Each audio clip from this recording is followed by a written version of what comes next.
Hello everyone, welcome. It's another Drop Frames with two actual professionals and me. We got Jesse Cox and DansGaming. Jesse's deep in contemplative thought. Here comes the good word. I just realized something. So having watched your lovely intro, which by the way, very well done. It's okay. It's a little long in the tooth, as they say in the biz. It's very well done. It's I all will right. say there is a problem with it. Let's hear it. But mostly with this show, I think. Okay. In the intro, you have two other co-hosts, none of which are here. Yep. And then towards the end, it says, you know, with Rami and Jericho. Yep. And more. So today's episode is just you and more. That's me. This is the more. We didn't even get in the intro. This is the more. Yeah. Right here. I didn't see Jesse Cox or DansGaming on that list. That's the and more. So it's all encompassing of the Twitch ecosystem. But Rami and Jericho, maybe not anymore. Okay, I'll put in terms that you'll be able to relate to, Jesse. Rami is our Krendor. Sure. I understand that. I'm just talking about maybe you should have created like some other intro when you need two people to fill in very badly because no one else wants to be on the show. You think I'm just fucking made of money? I mean, I feel like you just think we have fucking carrying the show. You think I got a money tree over here? Since Dan and I will be putting the show on our backs today and carrying you across the finish line, I feel like we deserve something. I stretched before this. Yeah. Dan, I appreciate the stretch. Jesse, I did do something. You want to know what I did for you, Jesse? What'd you do, buddy? I changed your shout out card, Jesse. It no longer says Shabuzi. You know what? It only took years. Yeah. But it got changed. And now the intros, you want to see the intro again, Jesse? This is all your fault. Not really. You're supposed to be a professional. Okay? No, not really. All right. Not really. Okay. You're not feeling that? You're not? Intro's not doing it? It's a fine intro. It's a fine intro. Did you know? People that watch the intro, which there are very few, most people skip it according to the YouTube analytics. There's a single frame about like, I don't know, a minute 10 that is missing to where the video just goes completely off in terms of its image and then turns immediately back on. And I'm the only host that seems to know that, so I just make goofy faces and have been for about 6 years every single time the frame drops. And no one else notices it on the show. So are we getting the deep lore? This is the deep lore. Yeah. Are you sharing this with us because you don't want the other two to know? That's correct. Yeah. That's correct. Gotcha. That's correct. We know they're not right now, right? Yeah. So it's like... Yeah, Zeke's probably still asleep, and Ko's playing video games. He's got better things to do, you know? You should get someone to take all those frames and like put a little pictograph of them all together. That's a lot of work, but if someone wants to do it for free, I'm on board. I'm on board. Yeah. Also, you guys want some more deep lore? You see the binary above both of you? Yes. That spells out for our boys, which is a deep lore cut of Drop Frames and Zeke's shout out card, which had a typo in it for about 4+ years. That said for our boy. You know what? If anything, I'm learning that it said faux our boys. Yeah. I must stress to you. If anything, I'm learning that the quality control on this entire show is. This is incredible, QC. It's fantastic. I am the QC director though, and that's probably the problem. Right. Yeah. Yeah. That's if probably all the good lore from Drop Frames is like, yeah, no, we didn't fix that for years. Yeah, it's all stuff that we never fixed. That's really what it comes down to. It's just things that eventually got fixed.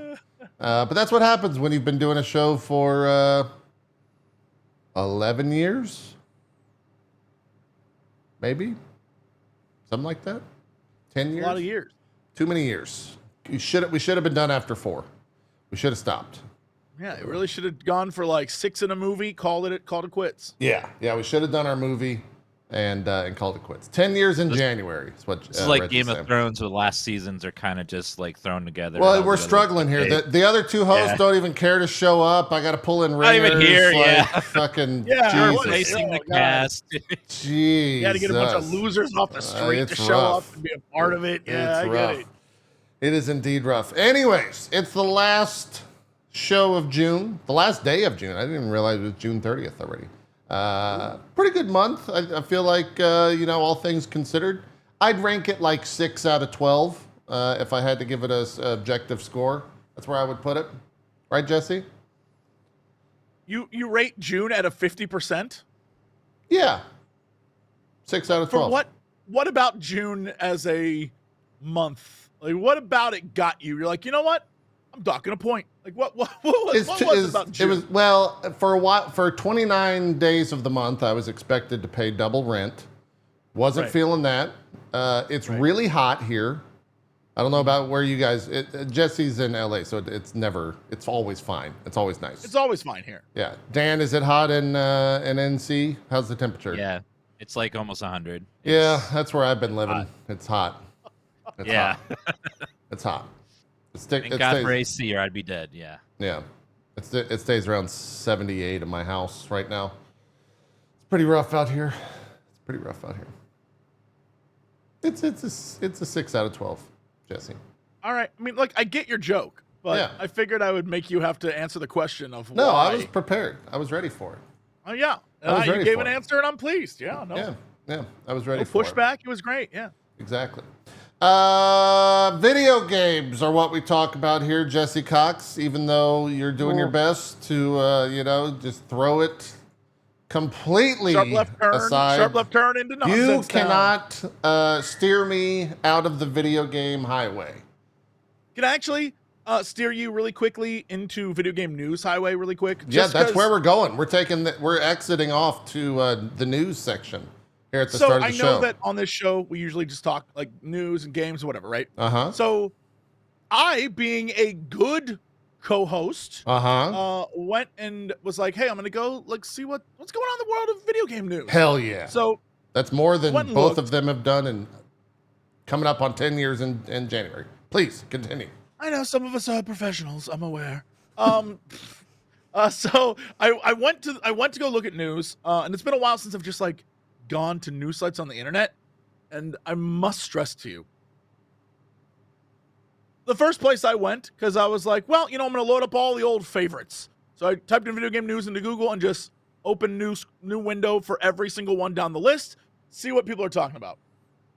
I must stress, out of all of them, only Video Games Chronicle appears to be an actual news site.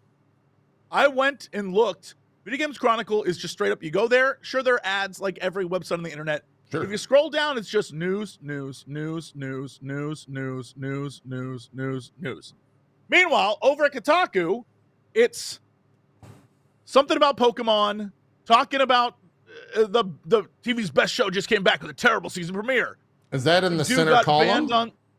No, it's pictures all over the place now. Controversial streamer banned, and then you go down and it's like, who would that be? Who got banned? What is that about?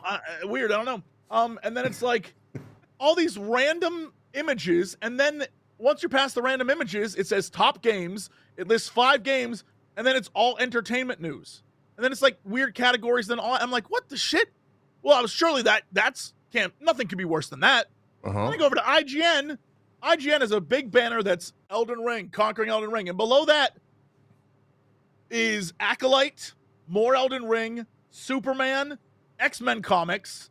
And then it's literally the news, very similar to the way that Video Games Chronicle has it, except it's daily deals, Toshiba 75-inch TV. Then under that, top 5 features of the Omen Transcend 14 laptop. Below that, Ticket to Ride, Paris board game review. They're below trying. That, A Quiet Place. They're struggling, Jesse. LED, LG OLED. It's all ads. Yeah. And I'm just like, what the shit is happening? Y'all, I think maybe most of those sites suck. Well, most of those sites have to make money, unfortunately. And that's really what causes all of everything you just said was money, right? Because Video Games Chronicle, God rest, the news over there, probably doesn't make that much, when was the last time you heard of that website? Today. I mean, but that's the thing is, Video Games Chronicle is like the only one, as far as I can tell, that's just like, here's the news, and it's blowing my mind. And it's just like straight up just news, down, like just a list of news. Yeah. And I'm like, holy crap, this is all I wanted.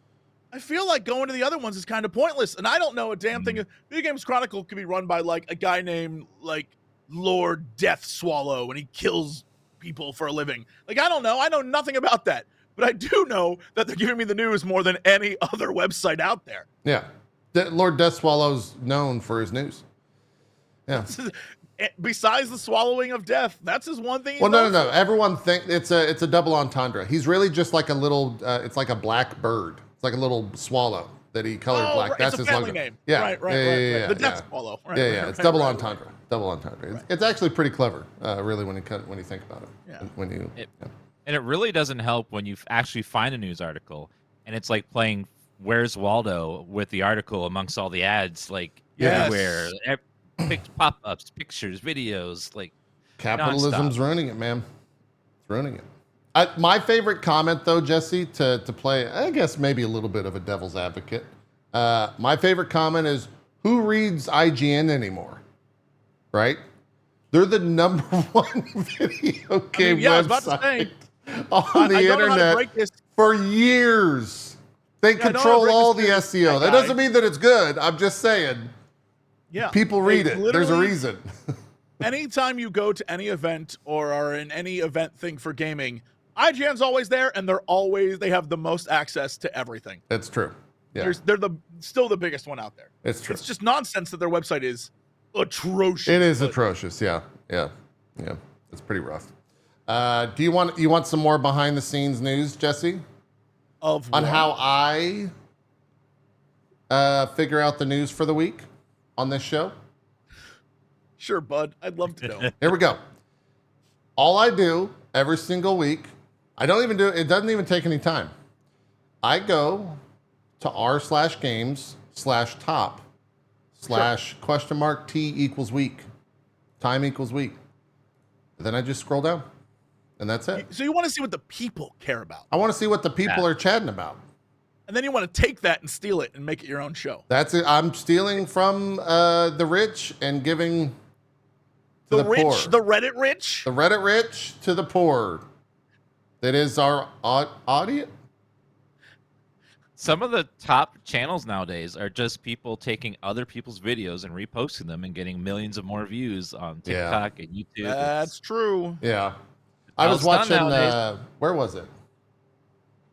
I think Giant Bomb did like a Keeley 3, a Key 3, whatever their Summer Game Fest show. They did like a live show.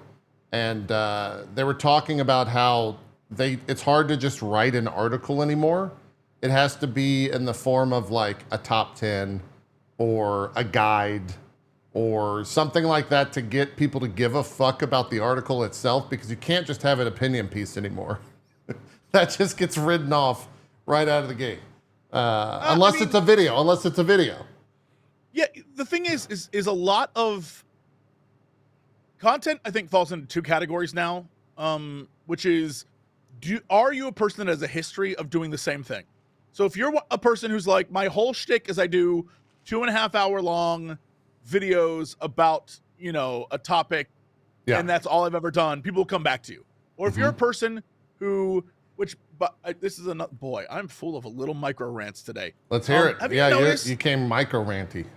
Yeah, have you noticed that this might be my new favorite genre of YouTube, especially now that there's new Elden Ring? I don't think VOTV just started this, but I feel like it's adjacent to it. Okay. The slow-talking British speaker who tells you lore in a monotone voice. David Attenborough popularized that, Jesse. It's very fascinating to me, because it isn't just like dudes. If you're watching an Elden Ring video and it's like some woman talking about Elden Ring. Still the same thing. Suddenly, just like, long ago in Elden Ring. And I'm like, is this? No. Is this a genre? Your reaction is fuck yeah, let's go. Yeah. I'm on board. Let's go. I've watched every single one. I've watched every one. Here's why. Because if someone goes, long ago in the land of the tarnished, Michaela and Melania were fucking. I'll tell you what, long ago. It just doesn't have the same. There she was, right again. Yeah.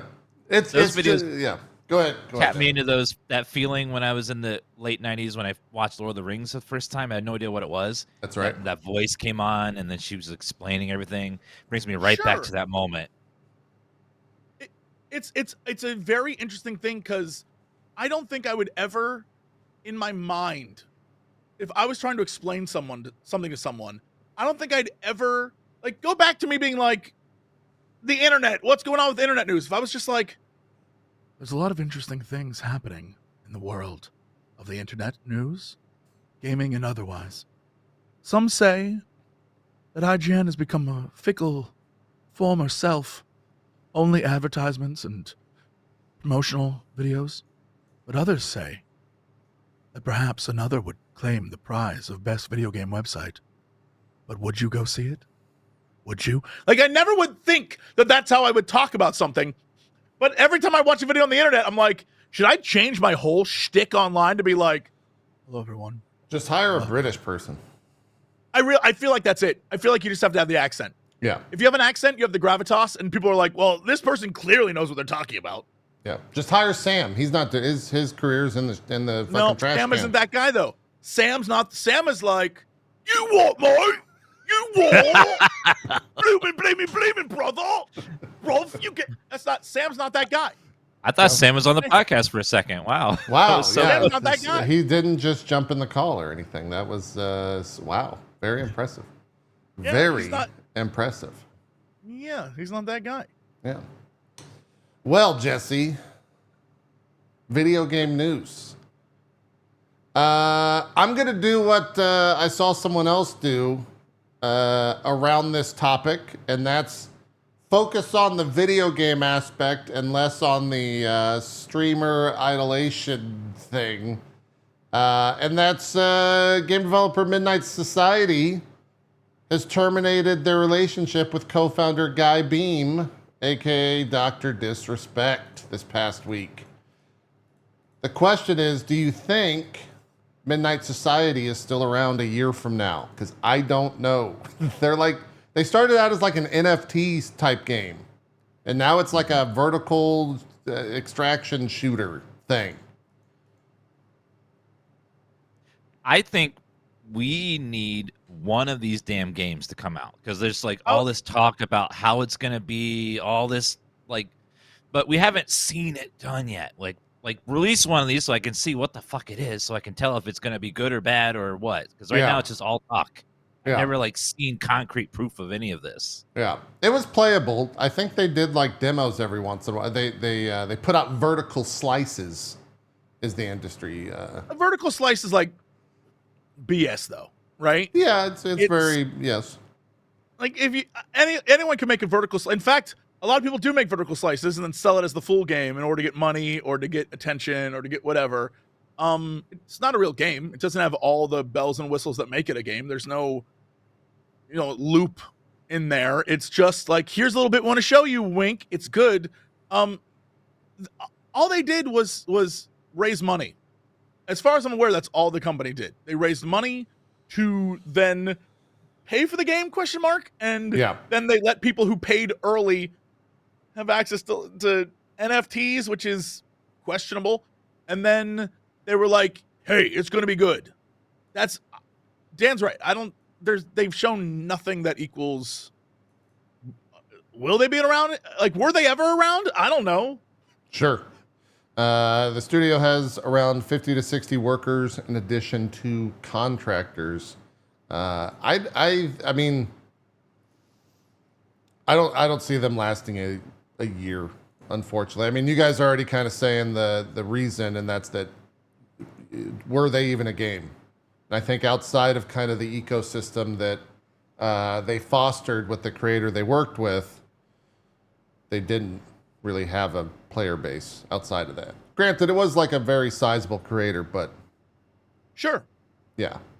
I mean, that's unfortunately the biggest issue with involving creators in the day-to-day production of things. It shouldn't be, because I feel like the vast majority of people, but just in general, like if one person is the figurehead of anything, right? That one person has the possibility of bringing the whole situation down. Yeah. Right. Mm-hmm. And that's just the way it is. It isn't like just a creator thing. It's a societal thing. If your entire structure of the company is built around one person's persona, if that fails, then the company fails. And that's just the way it is. So yeah. I saw a lot of conversation from kind of people outside of the like creator world saying that companies need to stop working with creators because of kind of what you just said. It's not a creator thing. Like creators there's 99.9% of everyone creating and influencing. They're just fine, normal people. Just like in society, there's going to be assholes or people who do shit that you like probably shouldn't. Yeah. And I mean, it happens.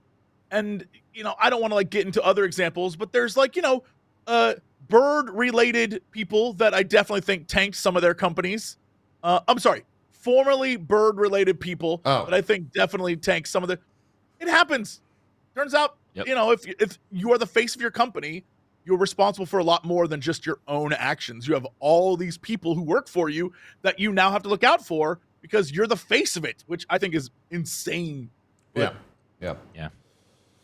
This is always going to be a problem no matter what the company is, as if you're putting a person in the front instead of the company or the idea in the front. We've seen this with remember the agency for a bunch of streamers where the leader of that had some issues and everyone had to leave that because that collapsed because of something similar. Yeah. It's always going to happen no matter what the company is. Right. Yeah. Good point. Yeah, I'm not super keen on what happened to this guy Beam, but I'm sure it's out there on the internet. I'm sure you could go and do your own research on all that because there's no point in discussing it here, right? Right? You guys are supposed to say, yeah, that's right. If I say nothing, I'm stuck free no matter what. So yeah. Moving along. Yes, as Julia says in my chat, it's a gripping situation. You know what I'm saying? Boom. Now I know why those two didn't want to be on the show. Now, you know what? I get it. I get why they're not here. Oh, God. Oh, man. What else happened? Shadow the Erdtree sold 5 million copies. I believe it. In 3 days. Yep. The first 3 days. 5 million copies. How many of those copies do you think have killed one major boss? Where do you think... Dan, you're playing it. Jesse, I don't know if you've played much of the DLC. Well, how much do you think? I know. I have an answer for you. Okay. What's your answer? Very few. I would, percentage-wise, 5%. Yeah, I'd probably say that. Dan, what's your guess? Probably same, because just like even in the base game, most people didn't even kill Moog. It was like 60% of people never even got that far. So right. And this DLC is harder than Moog by a lot. And most people are just average gamers, moms, dads, kids. They don't really live in the Souls universe very much. So, and this DLC is hard, really hard. It is. They just like pulled all the stops and tried to make it as difficult as possible. And it shows. I have played exactly 12 minutes of the DLC. And I realized going into it, my error was that I played through the original game co-op with Octopimp, where he was I remember that. Yeah, I watched that. He was like his int caster character, and I was just doing incantations. I was faith build through and through. But I realized I built my entire character around keeping someone else alive. So I came back to the game and was like, got this. Walked in, just got slaughtered over and over and over again. Like, maybe I should start over. So I went back and I was like, I'm gonna make a character like I love the way that Pebble build was. We just go Pebble. I was like, hell yeah, I'm doing this. So I went back and I made a new character, Nick Mage, very fun. Nice. And I went in and I started playing again and I'm having a blast, but I literally, in order to get the fundamentals, had to restart the base game. And so that's what I'm doing. I have the DLC. I have played less than 15 minutes of it. Was like, no, dude, I got to restart. I got to start over. So I have to restart the entire thing just to feel like I belong there. I feel like that's the case. Most people, when they're like, it's too hard, I'm like, you kind of just forgot how to play. Like, go back. I would learn the agree with fundamentals. that. Yeah. I would agree with the idea of forgetting how to play. Because it definitely assumes you know how to play from the very first thing you encounter in that game. Yeah. Without question. So unlike the base game, it doesn't ease you into it. It's just like we're starting out hard, and because we expect this to be in game for you. yeah. Sure. I made the mistake of making a new character as well. I was like, okay, I got 4 days to get through the base game. A mistake, because that game is so much longer than I remember it being. It is so long, and there's so many bosses. Yeah. But I finally got to DLC a few days ago, and it's been good, but it's just like kicking my butt. I realized I thought I was good, but the game's like, you're not. You're not the game. good at this. It definitely assumes you, one, remember how to play, and two, you have like a pretty competent situation going into it. It really is about remembering how to play. I know I saw some people say, like, couldn't you just respec? I just wanted to relearn from level 1 how to just get because in the beginning, there's a lot of fun. You don't have all the cool weapons. You have to like learn to play again. And I was like, I got to relearn this. And trust me, I went through the whole process of forgetting half of the beginning of the game, where I went down, killed that first dragon in the lake, and was like, yeah, and then went over to the ruins, popped that treasure chest, and ended up on the other side of the damn world getting hunted by shrimp. And it was this, I was stuck there for like 45 minutes. I was like, this is bullshit. I'm losing my mind. And I was like, right, no, this is the game. I was like, right, okay.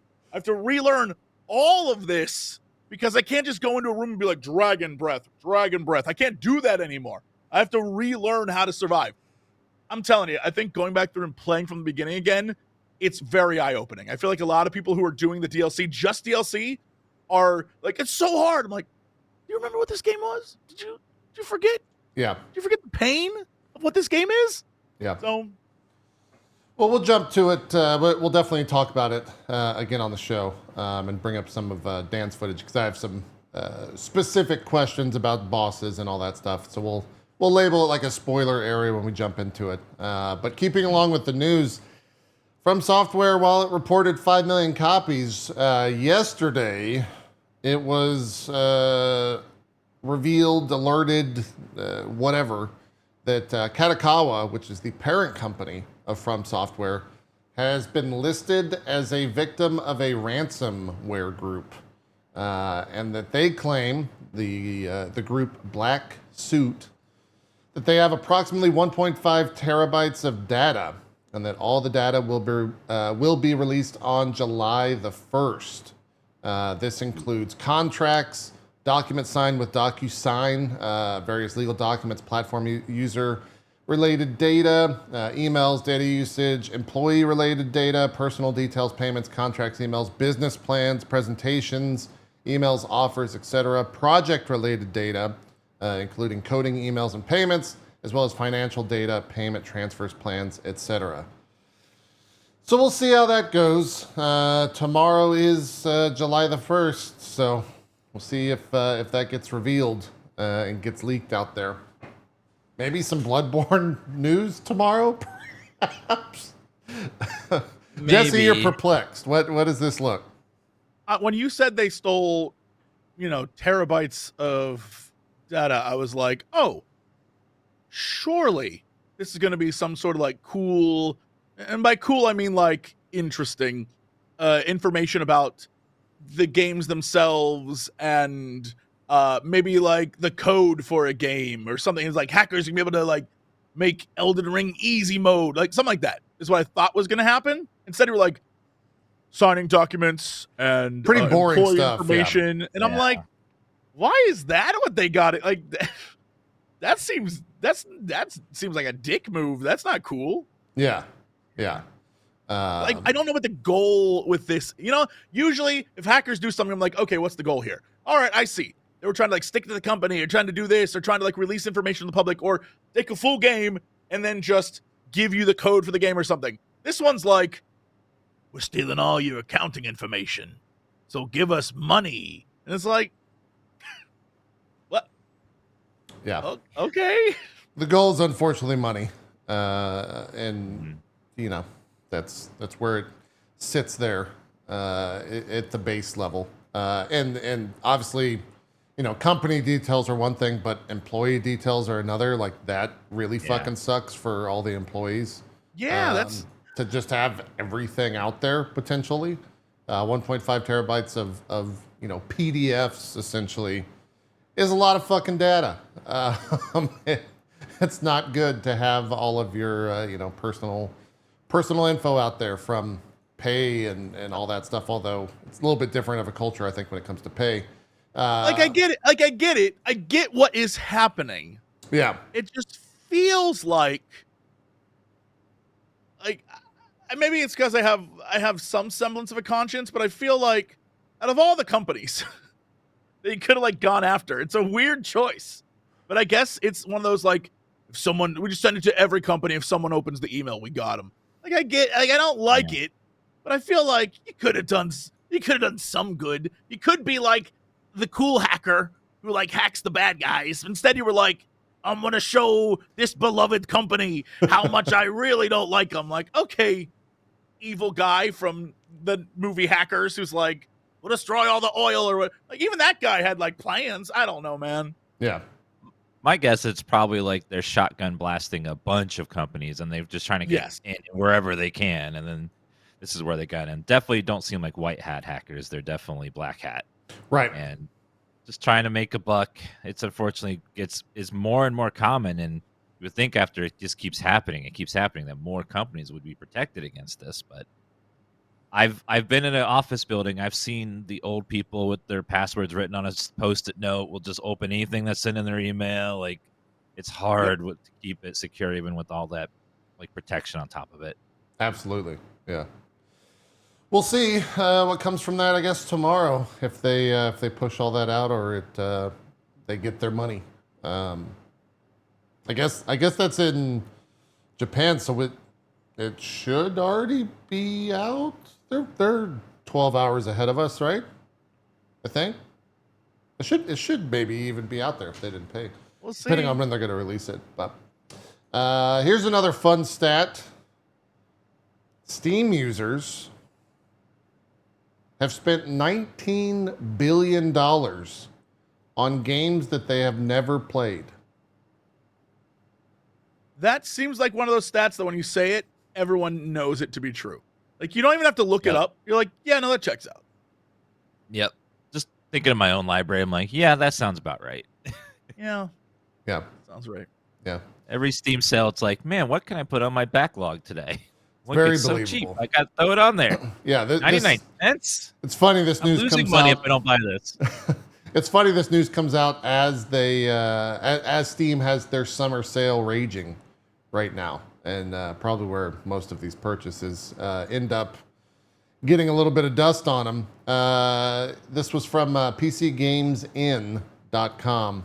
They say out of all the registered Steam accounts in the world, only 10%, or about 73 million, in the Steam ID Finders database are public. Based on the data from those accounts, we calculate that collectively there's around 1.9 billion worth of games that have $1.9 billion worth of games that have been purchased and then never played even a single time.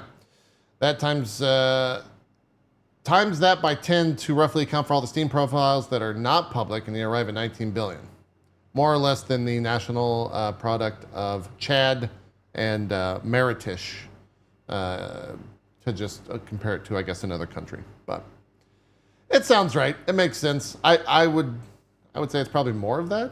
More than that. I would love to know what their baseline was, because I feel like it's, again, I haven't read the article, but I feel like they would do it based off of the full price of the game, when I can safely say that 90% of the games that I have that I do not play are games that I bought in some sort of bundle or collection, and I only wanted the one thing, and I was like, well, I'd be a fool not to buy it because it's actually cheaper than the price of the single game. So I'm going to buy this. And then I have all these games that I'll never once play, but I got the game I wanted to play, and it was cheaper to get all the games, right? And so I wonder if that's probably, I don't know what were they, because if you just go to the website, you're like, okay, says here that they bought Mass Effect 1 but didn't play it.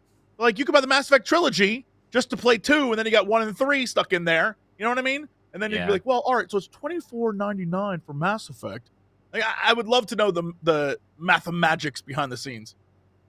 Yeah. Do you remember the first time Humble Bundle came out? How amazing it was to get all those games for such a low price, and then it just kept happening. I filled up my Steam log with those. It was so good. Mm-hmm. Yeah. I'd imagine it's like taps into that mobile game mentality where you see like something. It's like these bundle of gems is 90% off. God, it's only 99 cents. I have to get it, otherwise, man, I'm missing out. To be fair, though, like I don't know the percentage. I'm sure Steam does. Otherwise, they would probably stop doing this, and I'm sure it's a hefty percentage. But there's got to be a pretty large group of people kind of annually that are entering into the world of PC gaming. And you look at something like Steam, and to have all those games constantly on sale is kind of fucking nice. Like, it's kind of a gold mine. If you've never played any of that stuff before and you're brand new to the world of PC gaming, that's crazy. Like, it's insane how much content is out there for super discounted prices. But I don't know if that percentage must be high enough to make it worthwhile for them, right? Well, it's also because, just having a bunch of games on Steam, I can tell you that it's also a numbers game when there's so much content and so many games to play on Steam that you're also competing with just every week more is on there. So if you put a game on sale, you're now in the sale category, and so people see you again. So it's just constantly fighting with the back and forth of how much stuff is actually on Steam. Steam has so many good deals that Epic Games is like, we'll just give you free games. Please use them. We'll just give you free. Crazy. That's the way you can combat it. You're right. Next step, we'll pay you $10 to install this game. Please install it, play it. Yeah, give you store credit to download a game from. Yeah. It's a lot though, but also there's pretty good deals right now on Steam. Like, there's a lot of stuff is super discounted. I think Witcher 3 is like $5 or something right now. Like, it's super heavily discounted. I cannot stress, one of the best deals in gaming. Witcher 3 is so good. Yeah. Please, if you haven't played it, go $5. You'd be a fool not to. Yeah. Dan's absolutely right. Dan got me so bad. Like, $5? You'd be stupid not to spend $5 on that. Yeah. I'm looking at it right now. Hogwarts Legacy. I'm looking at the global top sale. Hogwarts Legacy 60% off. $24. Pal World 25% off. Stardew Valley is $9, which is that's crazy for what you get with that game. Euro Truck Sim is $2. Jesse obviously talked to me about Kingdom Hearts being on sale, 33% off. You're a big fan, right? I would say save your money. Really? Save your money. Really? Save your money. You're waiting for what, Jesse? Hold out for what? The newest literally bundle? Anything else. Don't invest yourself in that. Don't do it. Don't do that. All right. Fair enough. Don't do that. Fair enough. Street Fighter 6 is 50% off. There's a lot. All the truck sims are like $2 right now. Yeah, $2. $2. Crazy. Dave the Diver, Red Dead Redemption $14. 2, which you could put 100 hours into Red Dead 2. That's 67. That's $20 right now. Yeah. Monster Hunter World, $9.89. Battlefield 5 is $3 right now. Battlefield 5. Maybe. That might be too much. I know. It's like, That might be a little bit much. Hades 1 is $10. That's worth. Anyways, there's a lot of stuff. Jedi Survivor, that's 55% off. Subnautica's $10. Jesse's favorite redhead game, Horizon Zero Dawn, 75% off. Currently $12.49. Pretty good. Pretty good. Anyway, Steam sale raging on. Add some games to your library that you'll never play. Get those numbers up. Get it pumped up. There's a lot. There is indeed a lot. What else is in the world of news? Here's a random thing, which talking about video game prices. That Donkey Kong Country Returns HD that they're doing over at Nintendo. It's gonna cost $60. 60 bones for that. Man, I disagree with the price, but I feel like Nintendo has cornered the market on charging a premium for their properties because the fandom is so into it. You know, like every time I talk to a person who loves Donkey Kong, like I played Donkey Kong as a kid. Donkey Kong Country's fire. It's a great game. That's one of my favorite games of all time. But they are so aware of the fan base, a willingness to spend money on shit they've already played just because like the nostalgia is there. And I mean, a Nintendo good a Nintendo. Yeah. It's a game came out in 2010. For those that were curious, it is I think it was ported to the 3DS. What did it originally release on in 2010? Wii? Yeah, it was Wii. It was Wii? the Wii. Yeah. Jesus, that's wild. $60. That'll come out in January 2025, middle of January next year for $60. I wish they would make a new Star Fox game, and a good one. I mean, that'd be nice. They don't know what's Star Fox. Oh, a new F-Zero game would be nice. They don't know what. Jesse, we got Metroid Prime 4, okay, and that took 8 years. That's cool. That's 8 years. A new console that could hit 4K, has 60 FPS. Guys, let's calm the fuck down, okay? You're throwing out crazy ideas here. I don't like it.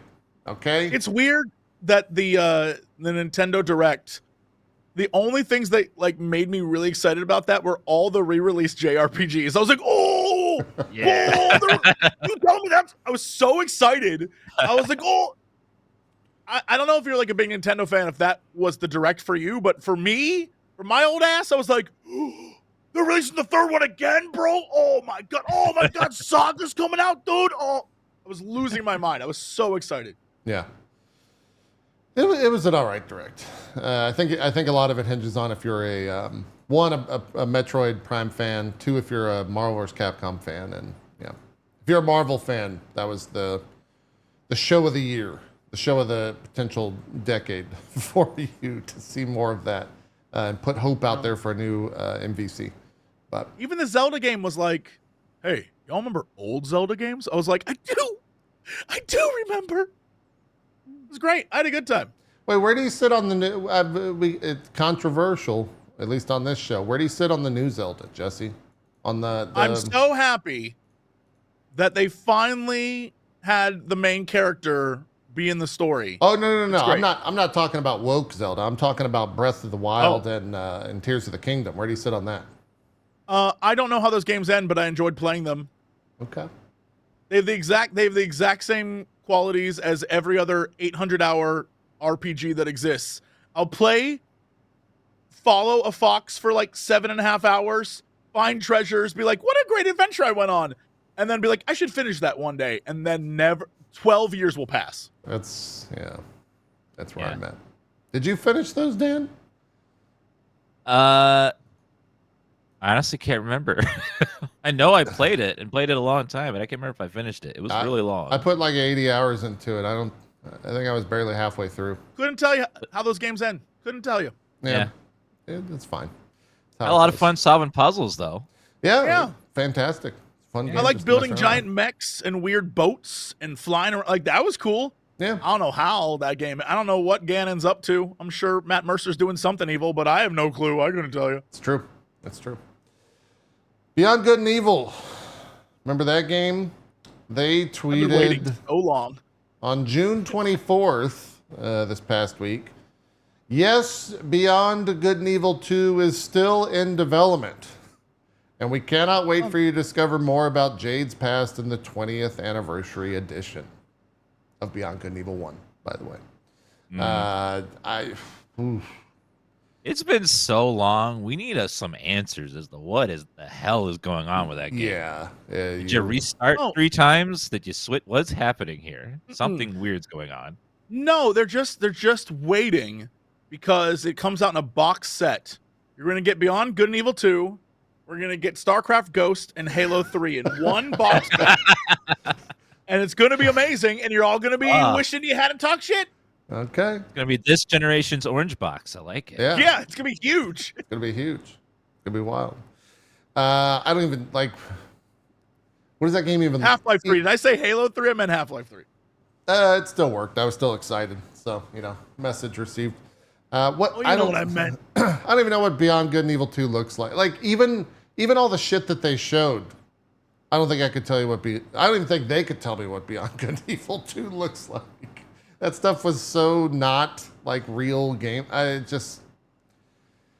surprised that they didn't just come out and say like it's canceled, but they're going to try to sell those, the 20th anniversary versions, which I guess have like are they partnering with, is it limited run? Yeah, it's limited run games for the physical and collector's edition, which will ship and be available for pre-order on July the 12th. Do they have like like what do you get with it? It's $20. They don't even have a photo of what you get. I'm gonna be real honest, y'all. And I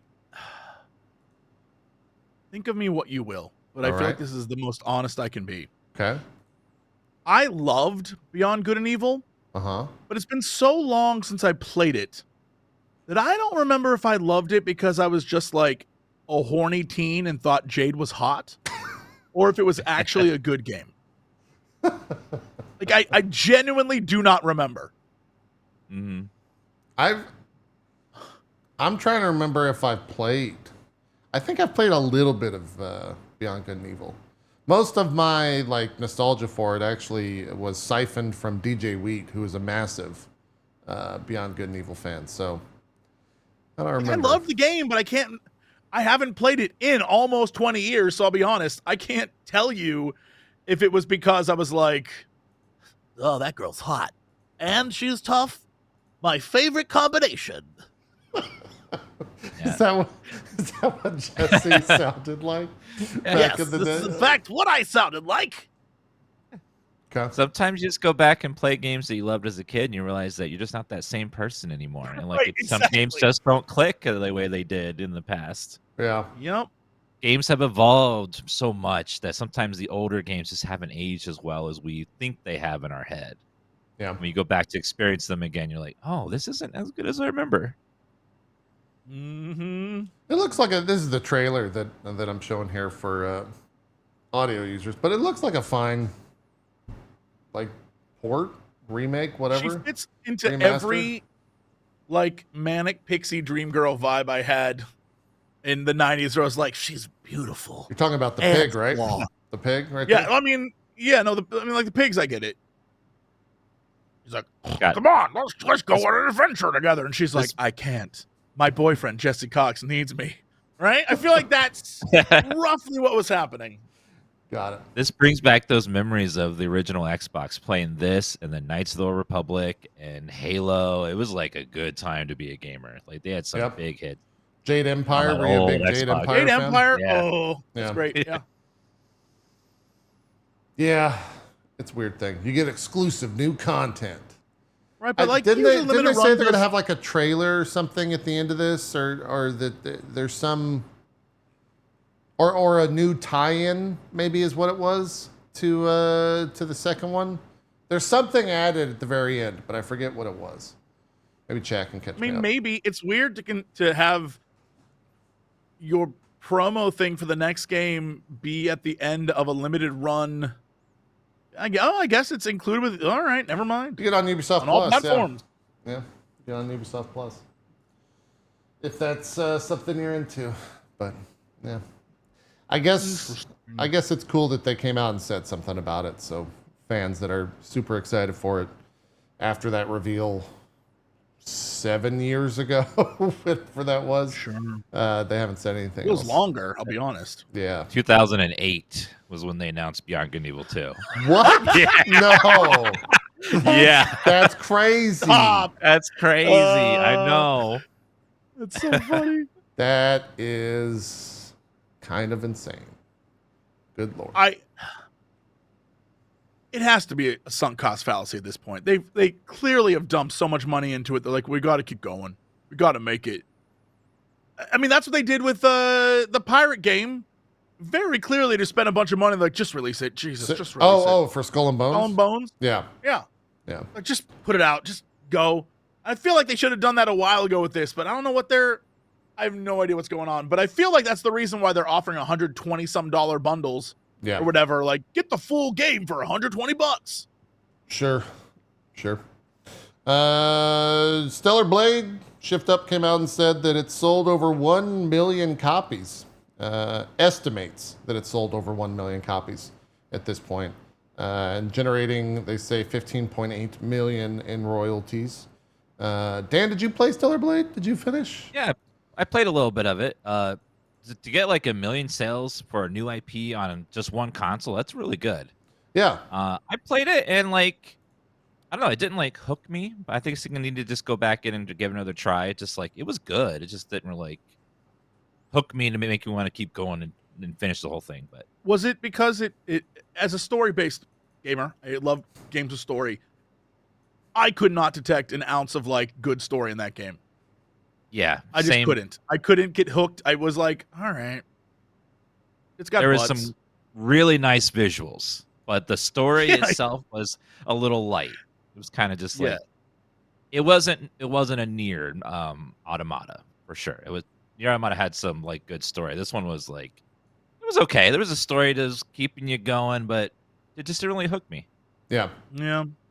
I would suspect whenever that comes out on PC, it'll do quite well on that platform, and I would assume that they're going to bring it to PC whenever they finish up their exclusivity with Sony, however much that was, whether it was 6 months or a year. Chat is saying that the story apparently gets good. It just takes a while to get there. So it's like, all right, eventually it gets good. Yeah. Yeah. Okay. But it didn't get me right away. And that's on them, not me. Yeah. I shouldn't have to apologize for sorry. Yeah. In the modern era, like we have short attention spans. You got to hook us early because there's so many games coming out. You got to pull us in. I think they were hoping on something else hooking you. well, hold on then. Going to Nier did the exact same thing in both their games where they were like, we got boobs, we got butt, we got violence. But that game was subversive as hell. That was not the point of those games. Sure. Those games get real, like, metaphysical and philosophical and crazy very quickly, and they hook you immediately. So you get lured in by the cover art of like, yo, that android's hot. And by the time you play from moment one, you're like, what the shit did I just play? Oh my God, I'm in. Yeah. And Stellar Blade is like, yo, that's cool. And then when you go to play, it's like, just give it time. Like, nah, I'm all right. Yeah. I enjoyed the gameplay from the, I think I put a stream into it. And then I moved like 2 or 3 days later. So it did that thing where you have a big event happen. And you're like, I don't know what I was doing before, but let's do something else. And then I just never went back to it. I'll probably play it when it comes out on PC. I would rather see that game in like 4K 120 or 240 rather than the PS4 or PS5 performance, I should say.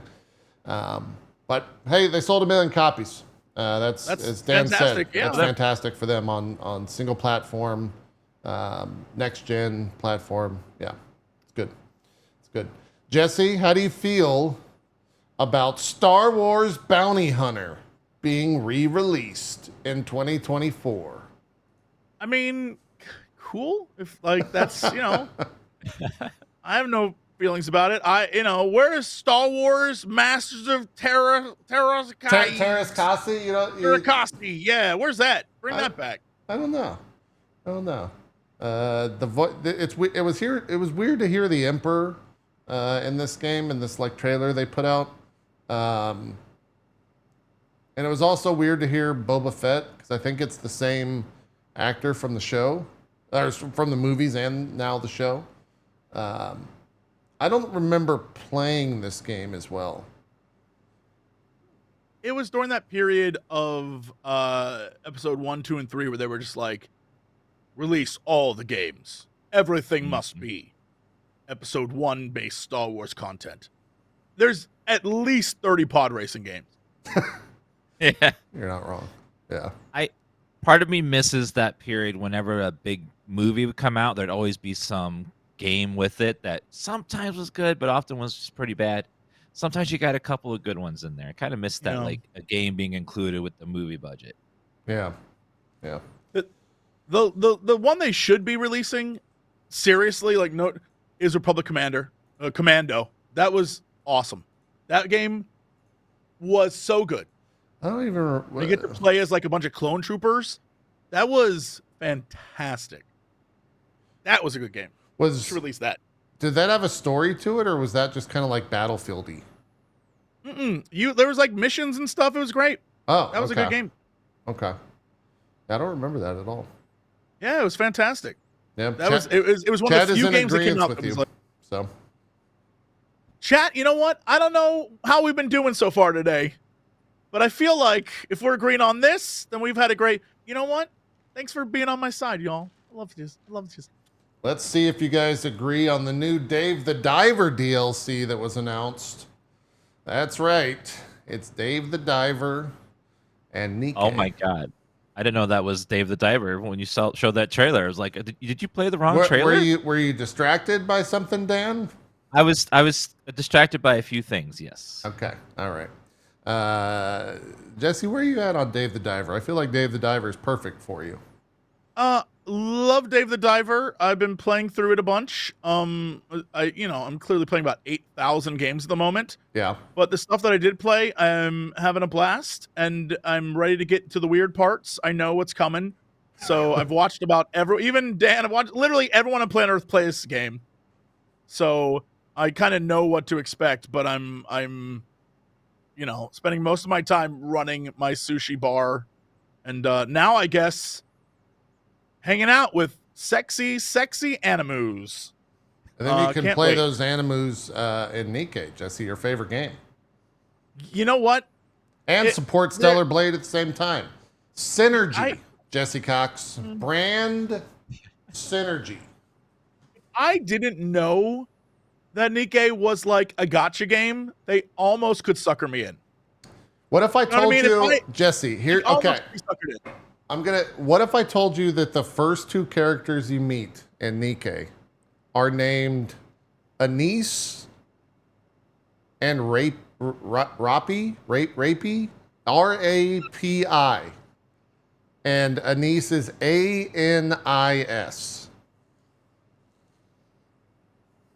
Right. So I take back everything I said. I'm fine just playing Final Fantasy 14. No, I'm all right. I'm okay. I think those are those two characters that we saw at the end of that trailer. I think that was Anise and you know what? No, don't. Rapi. Rapi? I just keep seeing the ads for it, and I'm like, what is this game? The thing is I now don't trust any internet ads. And originally it was like, oh, if it's a game that kind of looked like Ebony, where it was like, save me, my lord. And I was like, that's not what that game is. Now I don't trust anything. Because all the ads make games look cool as shit. And then when you like play them, you're like, this is garbage. What the hell? So I don't trust any of it. So even though that game is just like, get the new hero and everything's jiggling on the screen, I'm like, go on. I'm like, no, just I think that would be such a fun fun is a weird, I would enjoy, I don't know if other people would enjoy watching it, getting a bunch of like non-mobile game players to play for like 8 hours one day, to play only mobile games and throw in like Genshin and Nikke and all the big mobile games, whatever those are. I think that would be a fun experience just to see them respond to that. I think it would be ridiculous because you have no idea what's in that shit. Woowa, yeah, a little Woowa, Star Rail in there. Star Rail's not bad, but I mean, a lot of those games have big fan bases who are very passionate, and I will not discredit their passion. I will just say I've been fighting against my own dirty self to not play them. I'm like, don't do it, Cox. Those boobs ain't worth it. Yeah. Jesus. Fair enough. Yeah, one of those comes out this week. Another Hoyoverse game, their third one, with ZZZ. That'll be launching this week finally. They do have a lot of money, and that game's probably too much money even. That game's probably going to make them even more money. What kind of gameplay is that one going to be? It's like Devil May Cry-y, I think, with gacha. Combo focused? Yeah, it's like arena combat type stuff, like 3D. And they've got the gachas. They still have some of the best like 3D models out there in video games because they can throw so much fucking money at it. I will say, them, just like Raid Shadow Legends and all those games where I know they just have a ton of money, anytime some random company's like, would you like to do a Raid ad? Or would you like to work with the Hoyoverse or whatever? Or I'm like, yeah, $1.5 million. He's just One day around they'll say yes. One day. Yeah, one day they'll say yes, and I'll be like, gentlemen, it has been an honor to serve with you. I mean, I'm taking my career for this. Goodbye. This has been known for a while, I guess. I was not aware. But Hoyoverse, the devs of Genshin Impact, Honkai, Star Rail, and now ZZZ, they are funding a nuclear reactor, I think. What? Yeah. Wait, what? Yeah, they're funding the tokamak nuclear fusion reactor. Oh. Yeah. Okay. Just so you're aware of where that money is going. I've seen enough Twilight Zone to know what this really is. Someone there is using the nuclear power to bring one of those girls to life in the real world. We need a niece.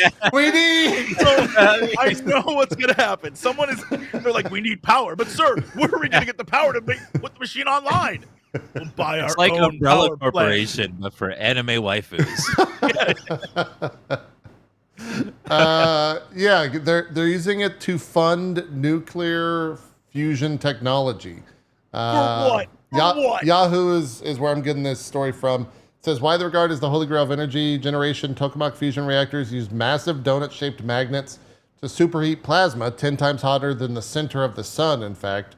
In order to recreate sun-like fusion reactions, the heat generated is then absorbed by the tokamak, and then used to power a turbine, leaving only steam as a byproduct. Mihoyo's very own tokamak fusion reactor has now been activated. This is in partnership with Shanghai-based Energy Singularity. That's a company. And according to local news reports, the tokamak is now generating plasma reactions for the first time. This was the 22nd of June, so this is about 8 days ago. As of writing, so 8 days ago, they have generally not been commercially viable. Right now, they require more energy to power than you yield in return, which is obviously not the goal. However, the technology is gradually getting better. Various companies around the world are collaborating to make the technology a reality, given that it would eliminate global fuel poverty and carbon emissions and solve humanity's energy needs in perpetuity if perfected. So basically what I'm hearing is that Hoyoverse is going to save the world, guys. All I can think about is there's some guy was like, gentlemen, I intend to isekai myself into the Hoyoverse. With enough power, I shall achieve fusion reaction, and a plasma nuclear explosion will send me into the Hoyoverse. Oh man. Just imagine like a giant Stargate that goes to Hoyoverse. Yes. All these girls must be real. Yeah. That's pretty awesome though. It's incredible. If anyone ever like shits on the fact that you play Genshin Impact, just be like, we're fucking saving the world by playing these anime games, guys. We're saving the world. For each of my in-game purchases, I'm actually help fund a scientific experiment that has potential to save the world. So, Exactly. Yeah. what are you This is doing with important work. My chat's informing me that their slogan is literally "Tech Otakus Save the World." They're at Hoyoverse. I'm not buying heroes. I'm being a hero. I mean, look, if they do it, and this becomes one of those things where a company that has more money than God ends up doing something good, I will applaud the hell out of that, because that is a extreme rarity in this day and age. So, like, go off. Do Yeah, your it's thing. kind of fucking crazy. I'm trying to see. So they did what is this? $63 million is what they gave to the company so far. They gave to the Energy Singularity, which is the Shanghai-based company. That's a You can't be called the Energy This is 100% to open a Stargate to the Hoyoverse. You can't be called the Energy Singularity is the name of your company, bro. They got Daniel Jackson down there solving, like looking at carvings, being like, the cartouche clearly says the Hoyoverse was established 1 million years. Like, this is the whole thing. Teal'c is down there like, indeed. The whole Stargate cast is there. There's no way. There's no way. Are you kidding me? Apparently, they're also supporting experimental projects like brain-computer interface technology. So, they're all over the place. Yeah. This man is like, I shall put on Cerebro and enter the Hoyoverse. There I shall meet my waifu, and all will be well with the universe. Gentlemen, do not remember me as I was, but as I shall be. Oh yeah, here's the headline right here that I'm seeing. Every time you pull, Mihoyo will be closer to having nuclear fusion reaction. He really said it. That phrasing. I can't believe we were just joking about it. They were like, no, you're not a whale. Look, You're saving the universe. I think that's fucking awesome. That's so funny. I think that's fucking awesome. 100%. That's incredible. That's badass. It's. I want to go. I want to go play some Genshin now. Let's get some fusion reaction. See, Ollie's excited. I said Genshin, and he's like, "Let's go. I'm on board. I got your credit card." Ollie was trying to warn you. He was like, "Don't fall for it. Don't fall for it. Your money. You had to pay double rent. Not anymore. I'm a one rent man now, Jesse. I figured that out. You never know when you'll need it. I'll give them Put credit it in a too. savings account." He's English, Jesse. He's an English dog. He's not American. See? Their games are like very free to play, player friendly. There are some of the there's lots of, you can spend lots of money if you want to, but if you just want to do free to play, there's some of the most easy games to play without spending any money, which is something that's rare amongst mobile games. It is, yeah. I've played the one that I've played the most of is Honkai. I've put 30 or 40 hours into Honkai. The Star Rail. The Star Rail. Never spent any money. Yeah. Haven't spent any money on pulls on that, but I don't know what the dog's going crazy about. I think that's kind of it for news. We do have some Twitch news. There was a TwitchCon this weekend over in. I didn't know. Was it Rotterdam? Is that where it was? It was in Rotterdam. Yes. Rotterdam. Is it Rotterdam or Rotterdam? It's Rotterdam. Okay. All right. We can pull up a blog of all the stuff they announced here, because they did have some stuff that's worthy of discussing. And they have a nice little blog about it too, which is great. First off, the redesign of the mobile app. They've been kind of talking about this for a while.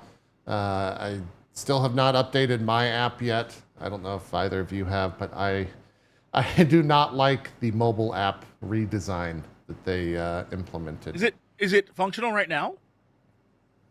I think so. I think you can get in there and see it. I'm on the old app. Go look. But yeah, it's basically become like TikTok Lite, where its focus is on clips, and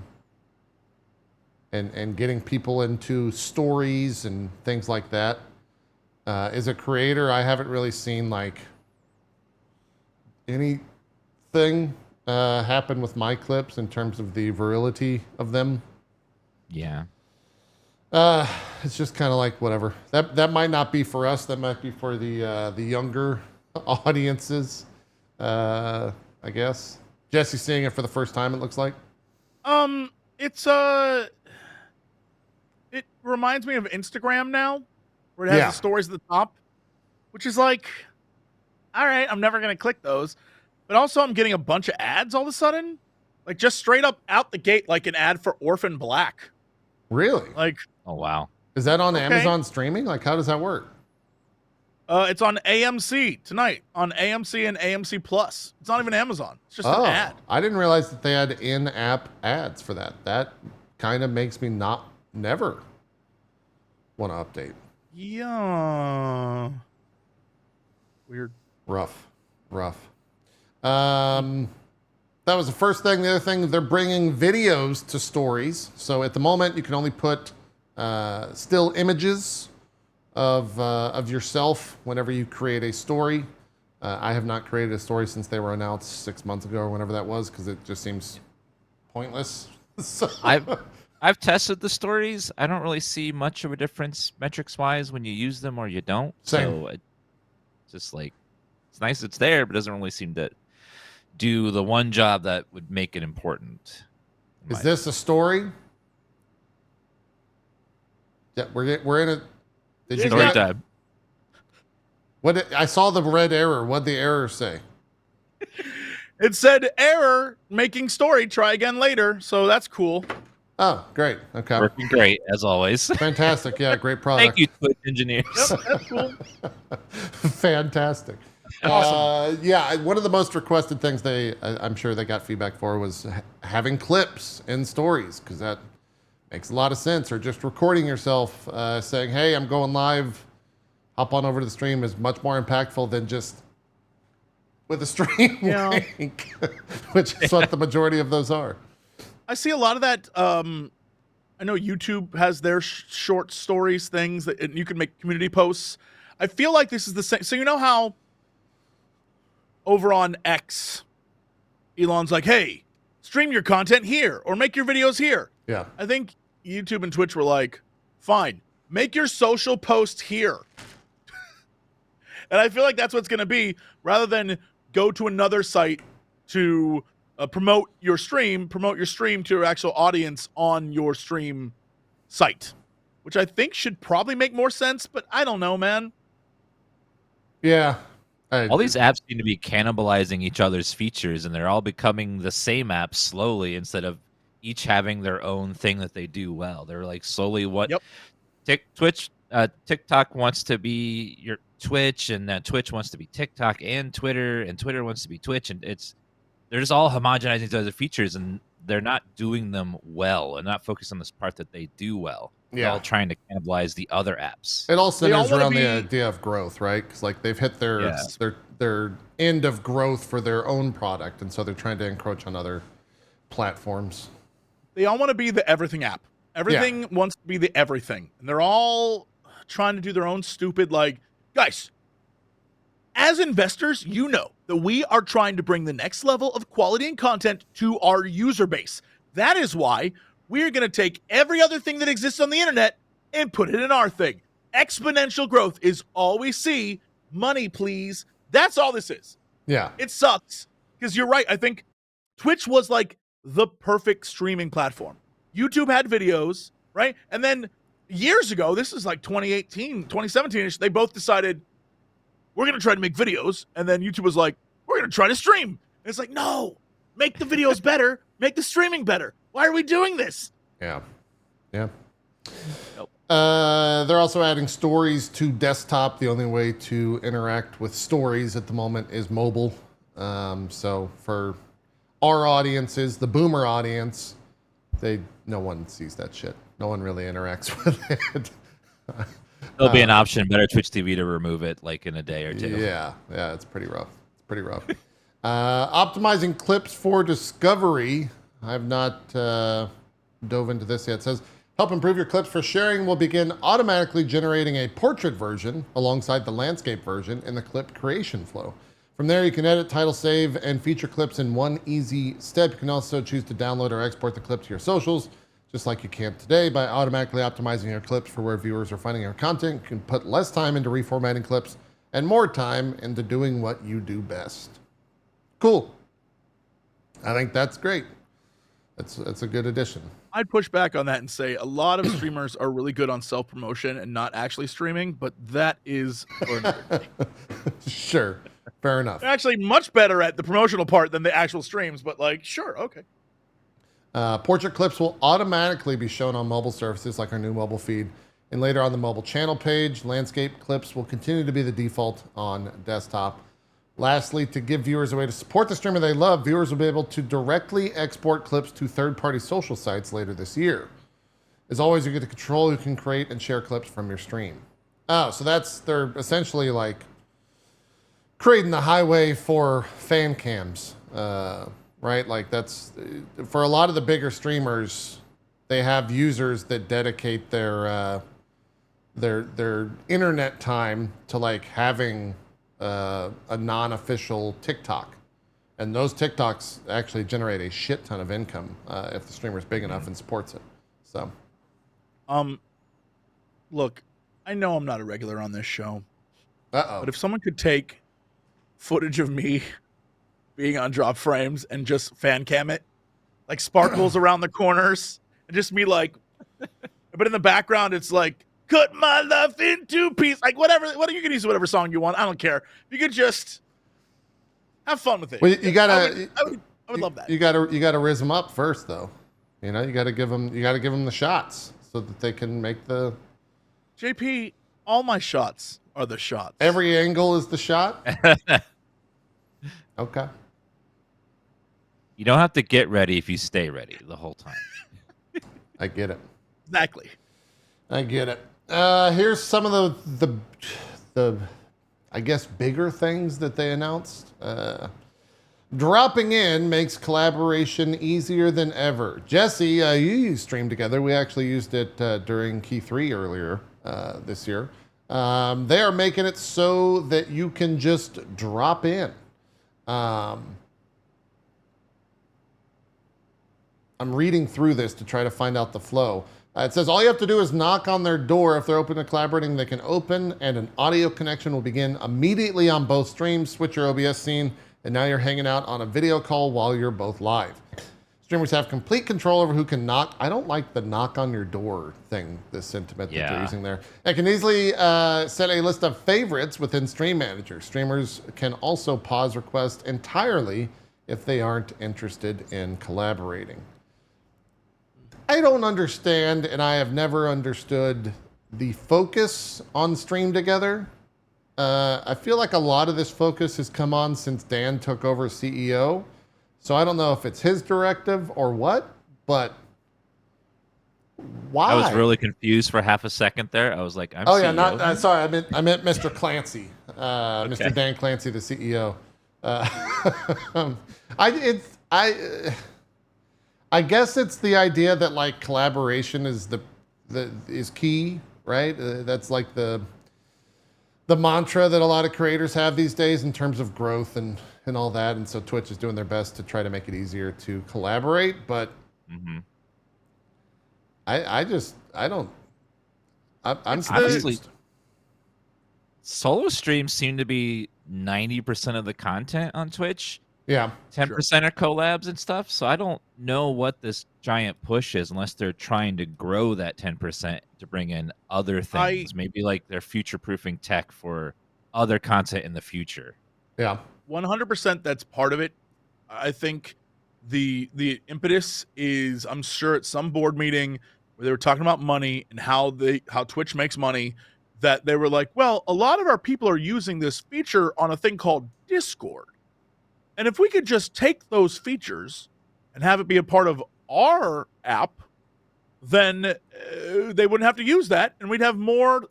Like, it's always that. It's what we're just talking about. Everyone's trying to get everything into one. Like, we are the everything. You know, can you buy?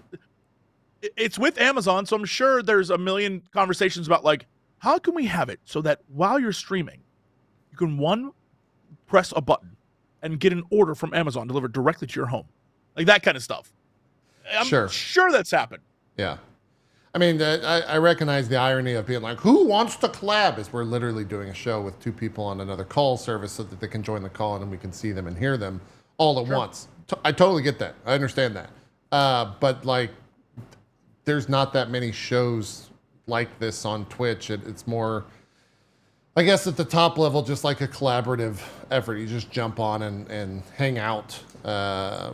And maybe they're, like Jesse said, they're trying to get people off of Discord, trying to get people to stay solely on the platform. I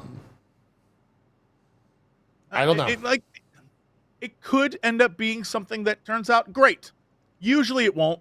Usually what happens is companies will steal ideas from other things and then just water them down and be like, well, that was a terrible idea, and then it'll be gone in a year. You know? Yeah. So we'll see. We'll see what happens. Yeah. And almost every Twitch feature, they'll release a finished product, and then a third party will make a much, much better seamless product that will replace it. And then Twitch will drop it like they always do. So no matter how good this stream together thing is going to end up being, someone will make it better in the future. Mm-hmm. Yeah. Yeah. I'll say this, as someone who used the stream together thing earlier this month for the first time, it wasn't bad. I mean, Jesse, you use it every week for Geekenders, right? Weekenders. We do Geekenders. Geekenders. Yeah, I go to Dodger. How dare you? I go to Dodger stream and I go in there. Here's the thing though, because the audio sometimes is jank. We just still use Discord audio. Well, so that's what we did too. We muted it in stream together and we used Discord audio. Yeah. Yeah.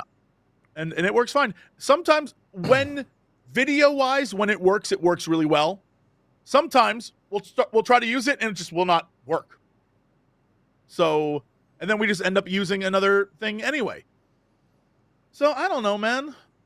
It could be great, or most likely this will be a thing they drop, and by next year people will be like, what was that thing we used to do on there? I can't remember. Yeah, if they drop it, that's a lot of dev time spent on this product. They can be like, we'll write it off for taxes. Yeah, I guess. How long have they been pushing this? I feel like Guest Star was like years and years ago. Let's see. They're still pushing it. If I type Guest Star, I have to add Twitch to that because otherwise Google's like, what do you mean? When was this first announced? 2022, as I'm seeing videos on it. June 30th, 2022, which means that was probably around the TwitchCon, right? Probably. Yeah. Yeah, so it wasn't that long. I thought it was Company is announcing Guest Star. So yeah, this was June 30th, 2022. Pretty much 2 years exactly. It took a while to roll it out, though. Yeah, it was pretty slow rollout. I haven't really seen too many people use it in our space. That's why they say they got rid of the watch parties, because they were like, no one's using them. Yeah. Yep. Moving along. This next one I'm a little bit worried about. Customizing power-ups. Power-ups, the system that no one is utilizing. There was a report on that from Zach Busey. Percentages were quite high. And now they're going to do more things with it. We're launching several more ready-to-go power-up options like seasonal message effects, text-to-speech capabilities, and sound-based alerts later this year, as well as customizable options for streamers. We're also looking into how we can work into third-party developers to support the many things streamers are already doing through extensions. We expect to have customization up and running later this year, so start thinking about what the power-up community might get excited about. If they don't have a way to turn off sound-based alerts and text-to-speech, I'm gonna fucking riot. I'm gonna be so upset. I cannot believe they launched without a toggle. Like, what were they thinking? It's the most basic thing is to opt in or opt out of this new system, and they just somehow, oops, we don't need that. We'll just have everyone be forced to use this system. Absolutely bonkers. And the other thing that, like, how do I, as the streamer, hear these text-based text-to-speech capability notifications and sound-based alerts? How do I, as the streamer, hear that? Does it play JP, from my dashboard? You just have to use their Twitch Alerts product. We're just going to make you use it so you can hear our alerts. Oh, God. That would be my guess, but I don't know. Maybe they'll have some. You'll have to like import a broadcaster link into OBS. You're gonna have to have something. Yeah. Also, like, you have to think about the moderation aspect. Like, how do they moderate the text-to-speech and sound-based alerts so that it doesn't just destroy Yeah. They would have to also disable this for like big channels, right? Like, you're not going to see the League of Legends World Championships have some like fakers doing a massive play and you just hear 7-7-7-7. Helicopter.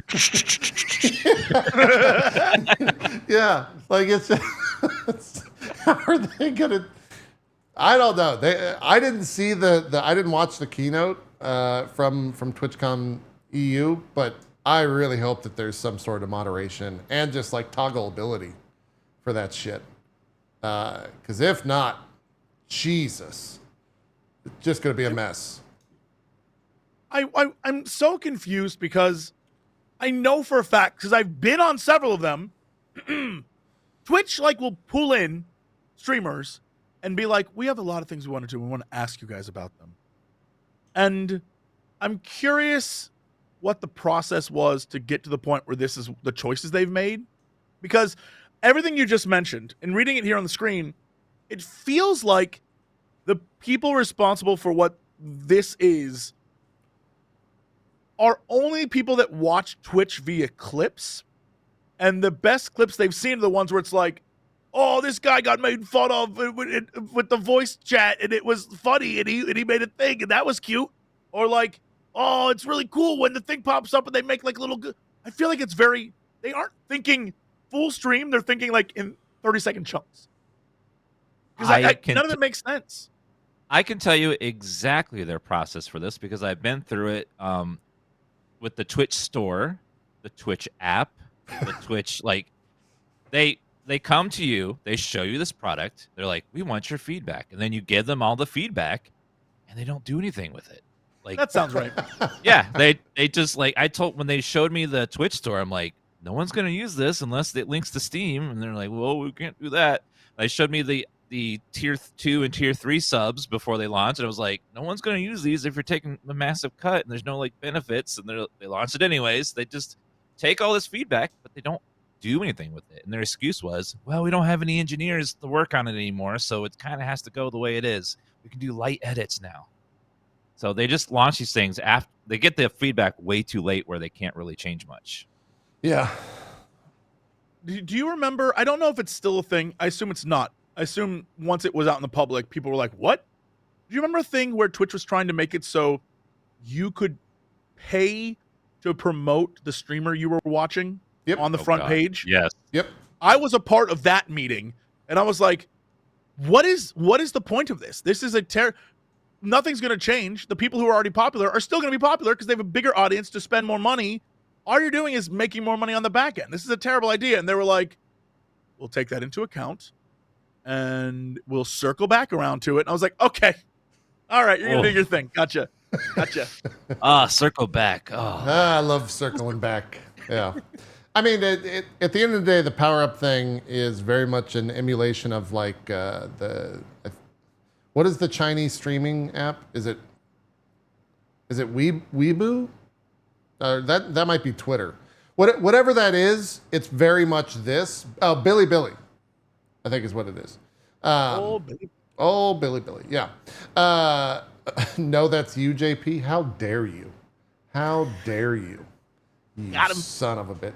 Yeah, it's very much them trying to get a piece of the tips pie, right? Right. Like that's all this is they want to try and get as much percentage of the tips, which have existed, untouched by Twitch for a decade at this point.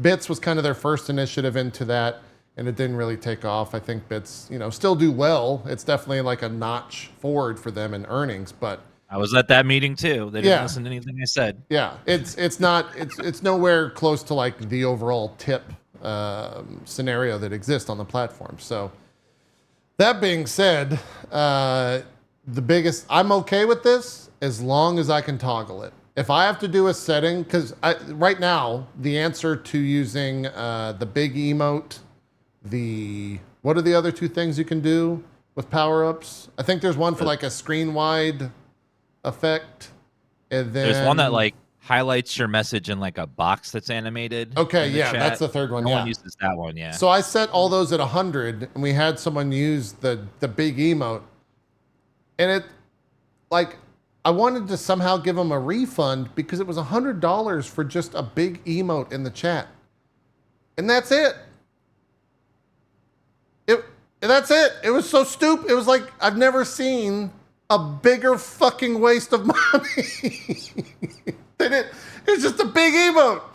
That's what it is. It's so stupid. And we all just looked at it and were like, oh, that cost $100. Because you can't turn it off. It feels like I was just flabbergasted. It's like, wow, that person just lit $100 on fire. I mean, I guess if you got it and you don't care, do it for the like goof. But yeah, I think you're completely right, JP. As long as it doesn't, like, I'm all for options. Yeah. As long as I can toggle stuff off. If you want to give everyone options, awesome, go nuts. I'm here for it. But just we need an off option for people who just don't want to deal with it. Yeah. And just so I'll repeat it. The reason it's $100 to make it a big emote is because that's the maximum that I can set it to, and I can't turn it off. Mm-hmm. So I wanted to utilize it as little as possible, because it's also kind of fucking disruptive to chat to just have this massive emote come up out of nowhere. That when it first launched didn't even work if you have like FFXIV or better Twitch TV installed, which most users already do on my channel. It's just a nightmare. The whole thing is silly. So, yeah. All I wanted, man, I had a meeting, man. I remember having a meeting with Twitch, and they asked me like what the number one thing I wanted. And I was like, look, I make my videos I stream on Twitch with the express purpose that I'm going to have a VOD afterwards. And I don't want shit on my screen. I want something that I can use and put other places. Like, it's really hard to make a video to promote your Twitch channel if you got things popping up in the damn thing the entire time you're trying to like do a bit. Wouldn't it be great if on your end that stuff could like you could do that? You could opt in to have like the alerts and stuff be there, so I wouldn't have to like have it in my VOD. And they were like, well, we don't see how that's possible. And now they're doing this, though. Now they're doing this. And I'm like, Jesse, as someone that you were talking to me the other day about YouTube streaming. My YouTube stream is a completely clean VOD. There's no notifications on it, and there's no audio notifications to it. And it's 1440p 60 at 24,000 bitrate. Let me tell you, it's the good life. Because the second I go offline, and maybe the greatest thing as a creator, Dan knows this as well, I think, because you multi-stream. Those VODs actually fucking make money. They actually generate income, whereas on Twitch, they're like, what? What do you mean? This isn't live content. What do you want us to do? Not live. Ew. Gross. Yeah, it goes into the fucking VOD grave. That's exactly right. Yeah. Or for most creators that, aren't old as fuck like me, or us, really, I think you guys might have this, they get deleted in 2 weeks. They're gone from the platform for most people. As a 23-year-old, I really don't have to deal with this, but I get it. Okay, all right. Anyways, it's very nice having those clean YouTube VODs in gorgeous 1440p 60. Yeah. That's power-ups. We're not done yet. We have enhanced broadcasting will generally be available in OBS Studio and Xbox. What is this? Oh, so this is just them mentioning AV1 and HEVC just to be like, we're still doing this. It's still happening. We're not there yet. Yeah. They basically announced that the current broadcaster beta, which is basically just transcodes, is going to be going live to everyone soon. So, like, if you want to use that, you can. But the nice stuff is still going to be just the group of people that have access to that. Yeah. DJ enrollment dates. This is a weird one. Woo! The whole DJ program is kind of absurd. You have to like have a brand new account, and you could stream into the category. I'm just gonna skip over because it's not super relevant to us. How dare you? Well, what are you gonna do? Jesse Cox _ DJ or DJ Cox? Side hustle. You're gonna be DJ Cox and just blast out the Lollaprit music or some shit and dance. Right. I'm gonna only remix TikToks. That's all I'm doing. That's my entire brand. Boom. Yeah. I heard them talk about this Creator Club stuff, but I've not dove into it. So it says we're also introducing Creator Clubs, a new program to help streamers find communities around shared interest. Clubs are similar to Unity guilds with some key differences. Like guilds, clubs can be open to both affiliates and partners. Unlike guilds, which are built around shared identities, clubs center on the creator's content. Members will have exclusive access to a dedicated club Discord, where they can connect with other creators within their community. Each club's Discord will include resources, channels to solicit support from club members and Twitch staff, and a library of toolboxes on monetization, engagement, and content development strategies. Members will also have access to club events and monthly workshops led by Twitch. Clubs will evolve over time to meet the needs of their members and will solicit members' inputs for topic events and workshops. We're launching 2 global clubs to start, DJs and IRL, and aim to add more clubs by the end of the year. Applications for the first 2 Twitch clubs will be open at the end of July. This sounds like a Discord and a wiki. Like, it's not really, doesn't sound like it's much more than that. Yeah. And occasionally they'll do like a little seminar with Twitch staff once in a while. It doesn't sound all that interesting. I must stress the ridiculousness of their opening paragraph being, look, like guilds, it's going to be open to both affiliates and partners, but unlike guilds, it's built around shared identities, which are built around shared clubs are going to be creator content. Then go to the last paragraph, and it's literally like, first clubs are DJs and IRL. That's literally your identity. If you're a DJ, you're a DJ. That's your thing. It's your whole damn life. You never stop talking about it. If you're an IRL streamer, you film all the damn time. That is your whole life. What are you talking about? Yeah. If they went down, it was like people who play, like Souls likes. I'm sure that's different. That's different. No, this is literally just DJs and IRL madness. I'm not a DJ or an IRL streamer, but I'm really curious to see how many people actually utilize this. None. This is going to be one of those features that probably in theory is awesome and it'd be like really cool to have. No one's going to use this. Not a damn. This is going to be the most empty feature. This is going to be gone in a year. This is a terrible idea. Yeah. What's going to happen is they're going to make these Discords. There's going to be a couple of Twitch staff on them, and then those Twitch staff will get laid off or they'll leave the company. They'll never replace those people, and they're just going to sit there as a wasteland of empty space. Oh boy. It's I can tell you what the first couple of weeks will be.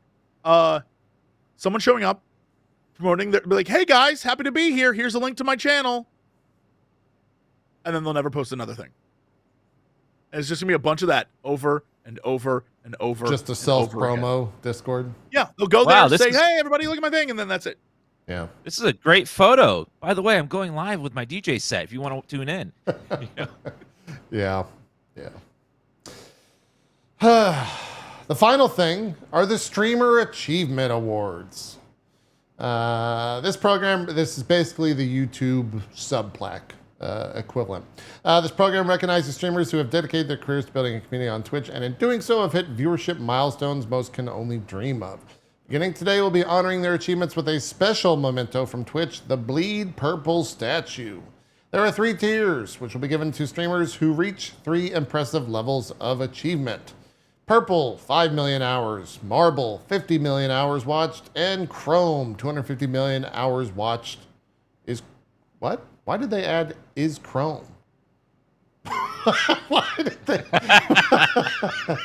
Yeah, no shit. That's what this implies. Just in case you weren't aware the first time, we got to make sure you know that it's Chrome. I thought that said in Chrome, and I was like, wait, what? Anyways, they gave Little Big Whale her statue live on the Glitch Theater stage for being the first to receive this incredible award. So over the coming months, we'll share about today's announcement. Like, what? Is this retro? I guess it's retroactive, right? Because they gave it to Little Big Whale? I think so. It seemed to be. That's what they're saying. What statue did Little Big Whale get? Let me pull up the photos of the statues. Hold on. I would love to see what these look like. Look, yeah, I am all for shameless gifts from companies for being like, thanks for giving us your money and time. I'll take it. And I'll put it behind me if it's cool. Yeah, like on your couch behind you. Yeah, I'd put it right behind me. Actually, oh, Dan, I'm even more shameless than that. In our office here, we're in like a big complex thing. We have one of those doors that has like a, like in a classroom, there'd be like those side windows next to the door.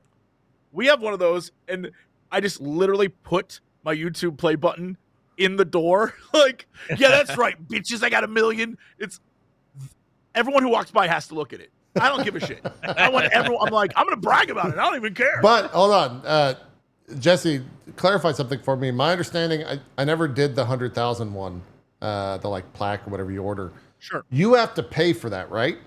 No. They send. They just send it to you if you send their address. Oh, okay. If you want a second one for whatever reason, then you have to pay, and then the price is it's like $400. It's crazy. But if you get it for free, you get a code, you go to a website, you put it in, you get your hey, good job thing. Gotcha. Here are what the awards look like. That's the top view. That's the. I kind of like it. I'm not gonna lie. Yeah. I kind of like it. That's the middle one. That's the Chrome, the 250 million. I think the drops are weird, but like I get it. On the purple one, it makes sense because it's Bleed Purple. I've always thought Bleed Purple seemed a little culty, but whatever. The other ones, just make it a heart. Although I don't think they can because the YouTube gaming logo is also a heart. Yeah. Yeah. Interesting. Yeah. Yeah. I like the purple one. The purple one makes me feel like I'm part of the Saints Row, and I'm here for that. Yeah. I just want to know how they're gonna address it because I'm pretty sure all 3 of us would qualify for the 250. I looked at my analytics and I was at 1.8 billion or something like that. 1.89 billion. Will they include Justin TV or no? I don't know. Like I don't know how far they're gonna go back. Like what's the cutoff date? Because I'll be honest, I don't necessarily give a shit about the Chrome one. I just want the purple one. The Chrome and the marble, can you get all 3? Care. Like can you get all 3? Yeah. I'm just fine with the marble or the purple. I don't know. We'll see. I don't need the other 2 are like fine, but the marble one I actually even like more than the Chrome. But the purple, you know what? Purple does it for me. I'll take the purple. I love that. Very Twitch. They seem instantly what it is. They seem pretty big too, so I think it's kind of cool. It's not bad. I will say they announced something related to this 10 years ago because my ex-wife was the person to announce it at PAX. I remember that. Yeah. And then we never heard anything about it ever again. So yeah, we'll see. I hope we can get all three. I would prefer to have all three. It is interesting that it's purple, marble, and then chrome. I don't know if maybe I'm just a very old 23, but I feel like chrome as the last one is like a little tacky, but whatever. That's just me. Yeah. It could have gone anyway, but chrome is weird. I mean, where do you go? What's like if it's 50, it's 50, 100, 250, right? That was the tier. Yeah. Oh, sorry. Sure. 550, 250 is what it was. Okay. So I guess $1 billion is the next number after that. Yeah. I suppose. I mean, bless. If this is like a JP gets a magic diamond heart, I'd love to see it. I think that'd be cool. So Zach BC also tweeted out, said, looking at the data back to 2015, here's the approximate number of creators pre-qualified to receive each one of these on day one. The purple one is 3150 creators. The second one is 285. Only 3,000? Yeah, 285 creators. And the top one is 25 creators. So wait, what stat are they using? Because my stat must not be correct then in the back end. If I was... I mean, I'm not 250 million hours watched. I would assume, unless I looked at the completely wrong You're stat. my man, you are a outsider. You are a Twitch. You've been here longer than there was water on the planet. Dan's been here 4 months longer than I have, I think. Yeah, but Dan, I feel like has a life. Wow. Does things. Wow. And, like celebrates nature sometimes. And like, I don't know, JP. Every time I see you, you have another monitor. Like, I just feel like what does maybe that have you're to do in with too anything? deep. Like, you're just probably in too deep, man. What does that have anything? I'm trying to see what the back end stat is here. A few more years, he's going to be the guy from The Matrix with just surrounded by monitors. I hope. That'd be great. Be like, I stream vis-a-vis Twitch. Yeah. Fuck. It's 1.94 billion minutes watched, not hours. So what is... That's a math problem. Yeah. Oh, yeah. Divided by... That is... I'm doing the math. Hold on. That is. Why is this like so hard to do the math for? What the fuck? I know. The Twitch's thing is awful. 60 minutes in an hour. You got this, buddy. You figure it out. That says, 31 million. So I wouldn't even get the marble. I would get the purple and that's it. So there you go. I imagine they've set it so that the Chrome is going to the people that have like 35,000 viewers every, like mathematically, I get why it's so small. Yeah, I mean, it's 25 creators. Yeah. Yeah. Yeah. Yeah, Dan, I'm definitely fine. What's with yours, the Dan? Dan, I would think you would have 50 million easy. I'm doing some math and divide by 60. I'm at about 88 since 2016. 88. That sounds million. right. Okay. Yeah. So you would get. But I'm streaming since 2009, so there's all that extra time there. I don't know. Yeah, I guess how they're going to calculate that. The back end analytics only goes to 2017 or 2016 or something like that. Mm-hmm. So I guess they just forgot the time before that. I don't know. It's cool though. I'm glad that they're finally doing this. Some sort of thing like this. This is only since 2016? That's as far as the dashboard goes in the analytics. Rip. Yeah, because exactly that's half of my. That's only 2016. I think I have like 9-something million, which is I'm still getting it at purple, but like it's only half of all of our. I thought it was more. I thought it was more. Yeah, half of our life there. Maybe they have some like data somewhere else that they can access that no one else can. Maybe, hopefully, who knows? Maybe. You know what? I'm fine. I still just want the purple one, so like I'm chill. Send me that perp. Let's go. Get him the perp. Yeah, get me in the cult. I'm here. There was one other thing that was talked about, not at the keynote, but I think it was at TwitchCon EU. I saw it on Zach Busey's Twitter, and it was the idea. There was two things. One, Twitch updated the terms of sale. And in the terms of sale, there was brand new terms for the quote broadcaster offered benefits. And a lot of the broadcaster offer benefits are kind of, it's worded to be kind of like this, not Discord, Patreon. And so maybe it is implying that like they're going to do some sort of Patreon-ify subscription thing to fully customize their offerings. 30%. There ain't no one going to switch from Patreon if they're taking 30%. Yeah, they're taking a big cut. Yeah. Yeah. Unless they offer back-end stuff. So the idea being that most of Patreon is content creators are creating bonus content or additional things or using content, like releasing it earlier, whatever the case may be, to make Patreon a value. Yeah. And if Twitch was like, we're going to do a bunch of shit for you to make it a value for them, rather than here's some more stuff you have to work on besides just making a good stream, maybe people would buy into that. Like if they're like, we'll make merch for you and we'll do this for you. Like potentially, but I don't think they're going to do that. But if they did say, look, the 30% cut or whatever we're taking, that's actually so we can do all this really cool stuff and promote your, like, maybe people would do that, but I don't think it's going to happen. Yeah. Yeah. It's one of those things. You just gotta wait and see. That's how it goes with a lot of the stuff. This was the other big update with the Stream Together updates that they were talking about. This was the potential mock-up for the combined chats that they want to do.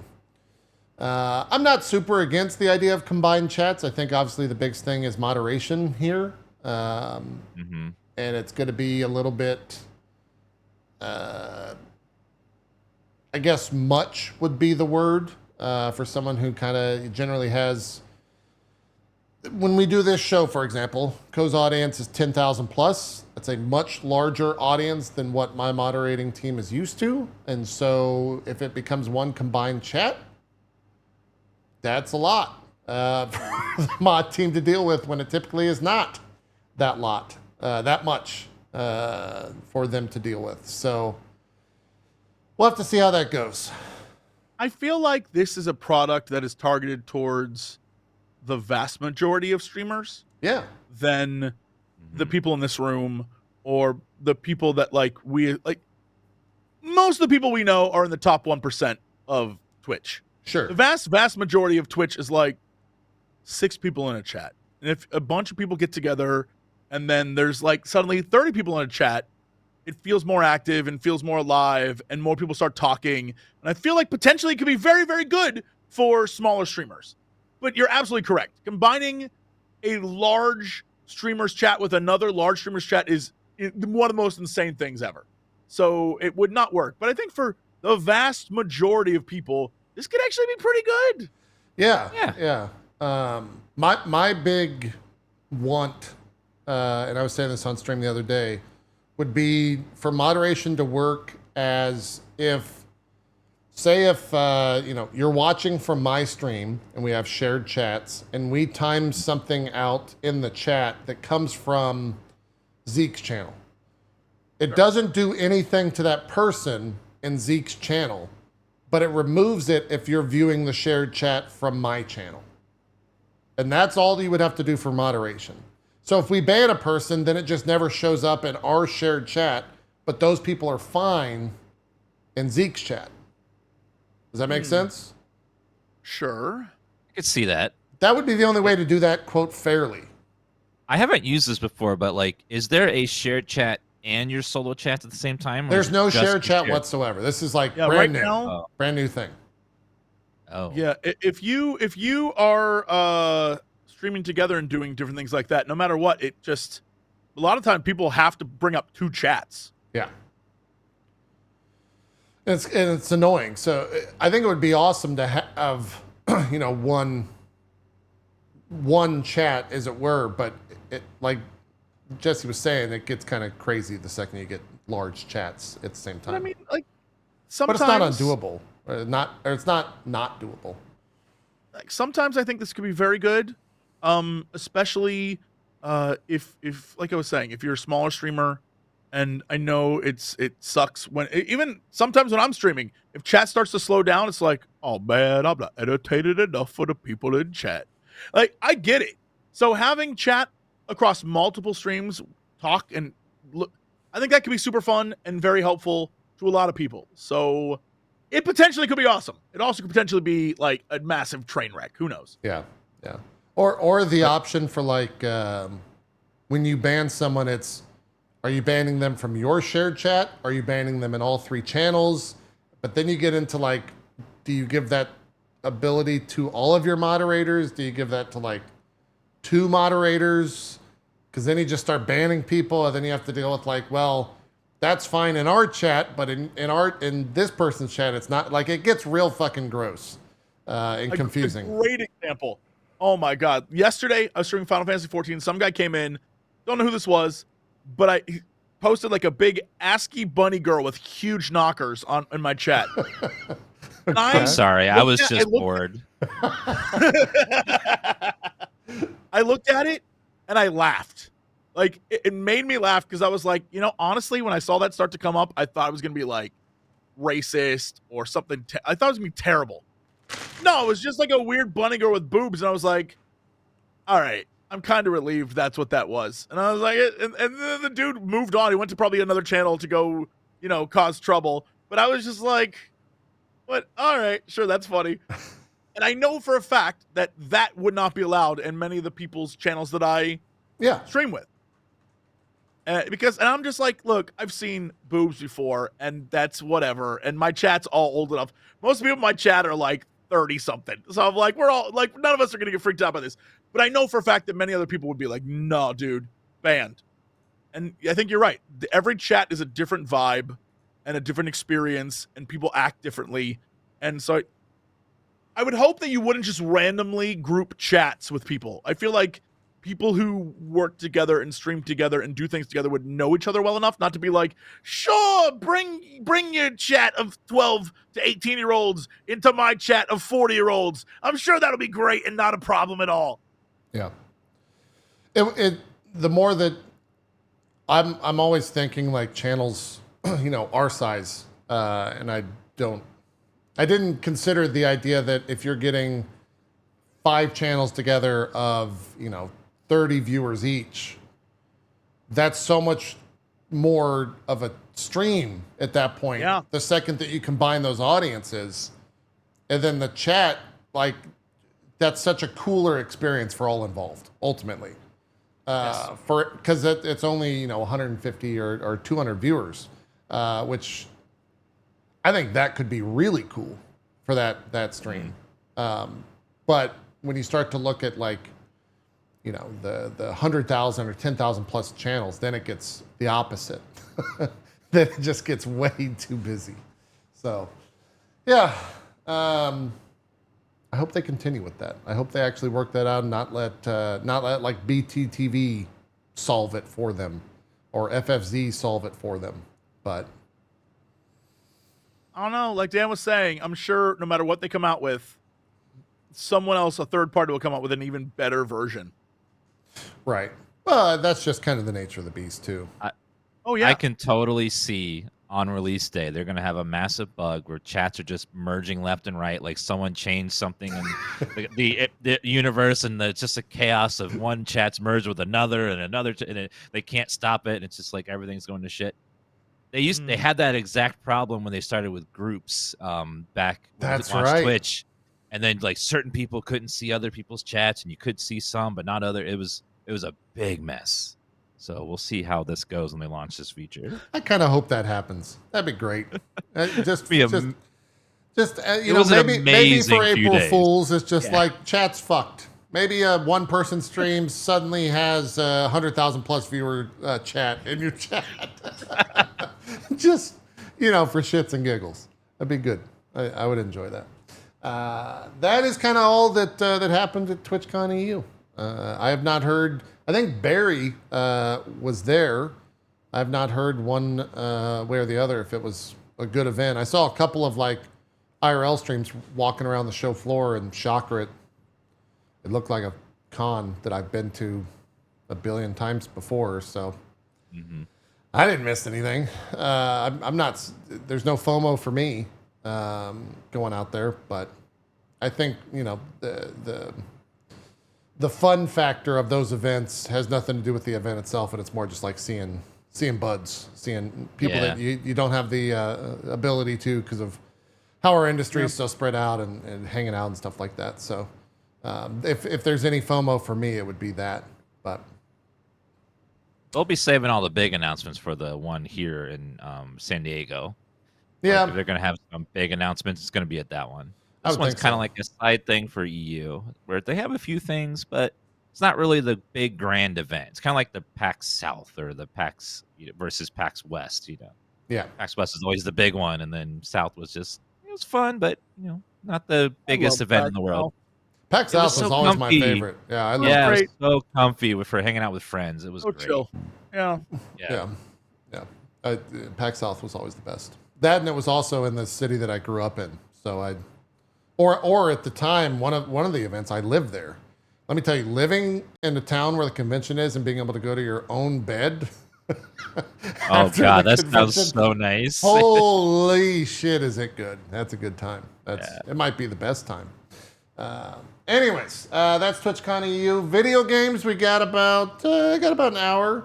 Your cameras are gonna mess up real quick because I gotta move a thing forward so I don't. Jesse knows what I'm talking about. I don't.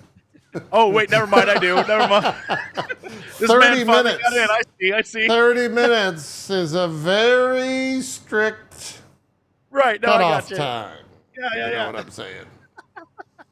You know what I'm saying? Me too. Yeah. Me too, bud. Yeah. Dan, let's talk a little bit about the Elden Ring DLC. We haven't had a chance to chat with you about it. I'll pull up some of your footage. Where are you? Are you? You said you started a little bit late because you made a new character. So where? Yeah. Where are you at? A few days late. I think if I had to guess based on the map I see, I think I've explored like 75% of the map. The last place I've been was a place with a lot of fog. Okay. Sure. I just found that area and I beat quite a few bosses in the castle. But I haven't gone beyond the castle, the Black Keep. That's the kind of where I am in the games. Cool. So anything past that, I haven't been to yet. Cool. Yeah, I won't mention any, and we probably won't spend too much time on it in terms of spoilers and all that stuff. But what are you laughing at, Jesse? What's going on? I just want to stress, look at this pro gamer. Dan dropped down the hole, saw a bunch of like dead bodies and little notes on the ground and was like, all right, fuck this shit. Crouched, creeped up to the corner and was like, not going to get me, bitch.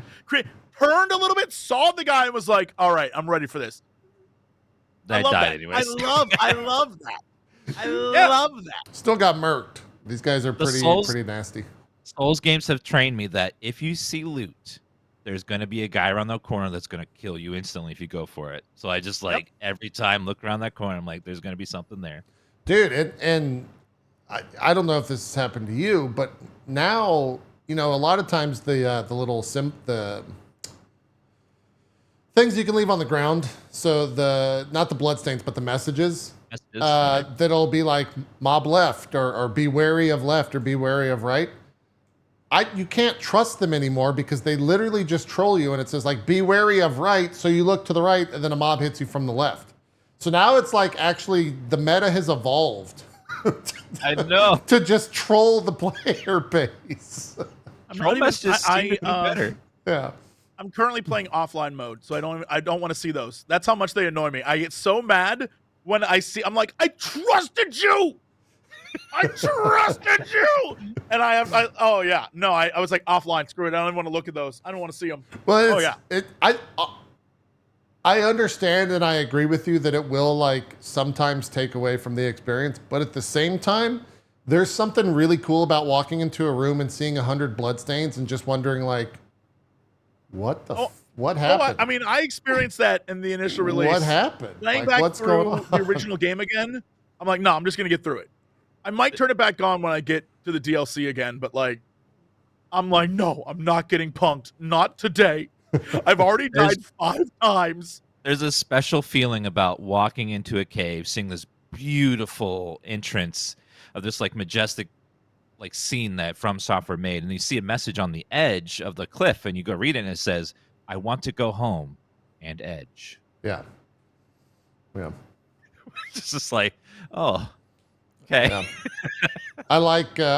There's also the age-old classic tri-finger butthole. Finger butthole is a classic. That's good. That's a good one. One of the oldest.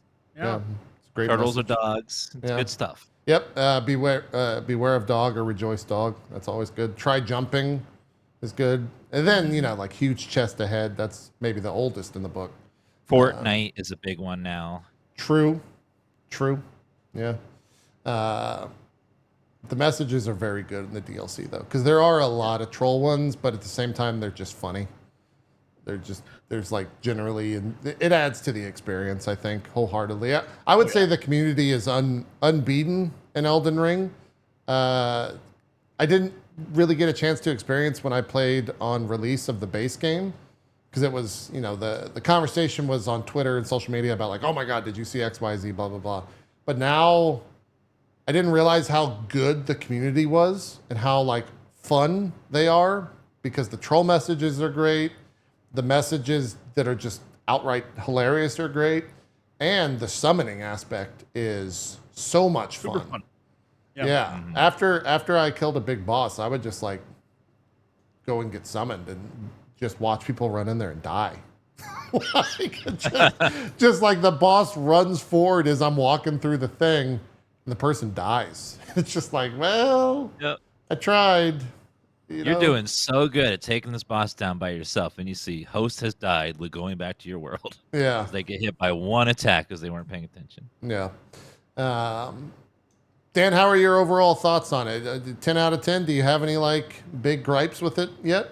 I would say it feels really nice. The exploring the world is great. There's so many like cool looking areas, nice stuff to discover.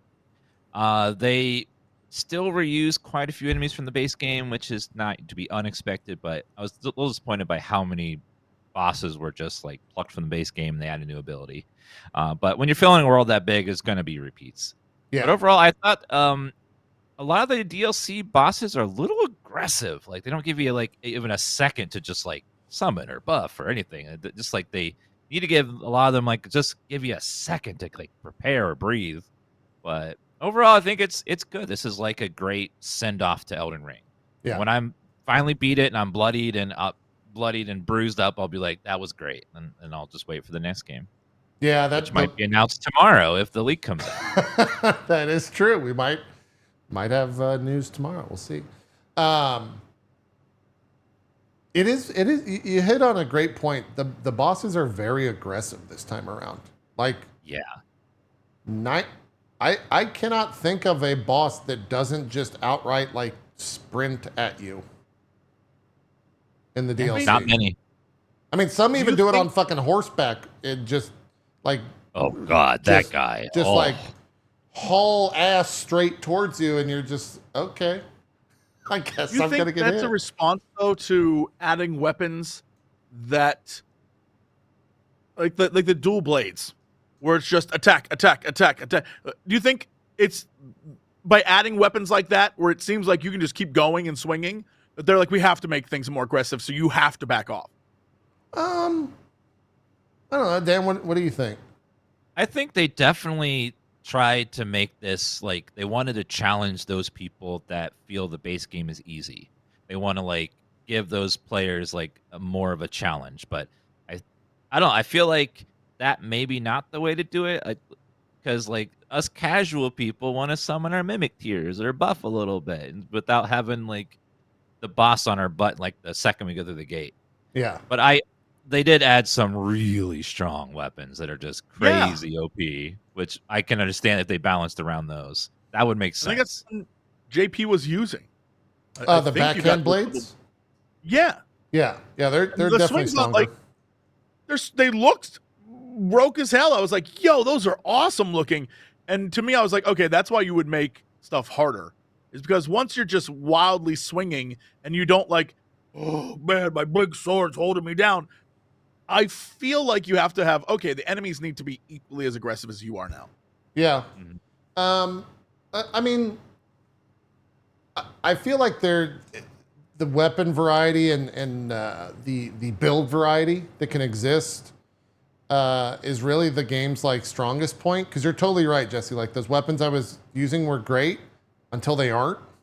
If that makes sense. Like Sure. they're great for a large majority of the game, and then you run into that boss that is quite literally designed to counteract that playstyle.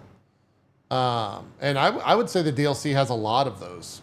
And so you kind of apart from the final boss, I never changed my build completely, but I would tweak things, right? Like I would go and mess with like, all right, let's get like a different flask and get this buff instead of that buff, or let's like change the weapon art from this to that, or change the weapon type from like bleed to dex or whatever. And I really enjoyed that aspect of it. Like in the base game, you could pick a weapon and use that weapon from like start to finish and really have no issues. In the DLC, you actually have to like change some shit for the most part. Or just use lightning perfume bottle. That's true. There are just outright broken items in the DLC, which I think there should be. I enjoy the aspect of that.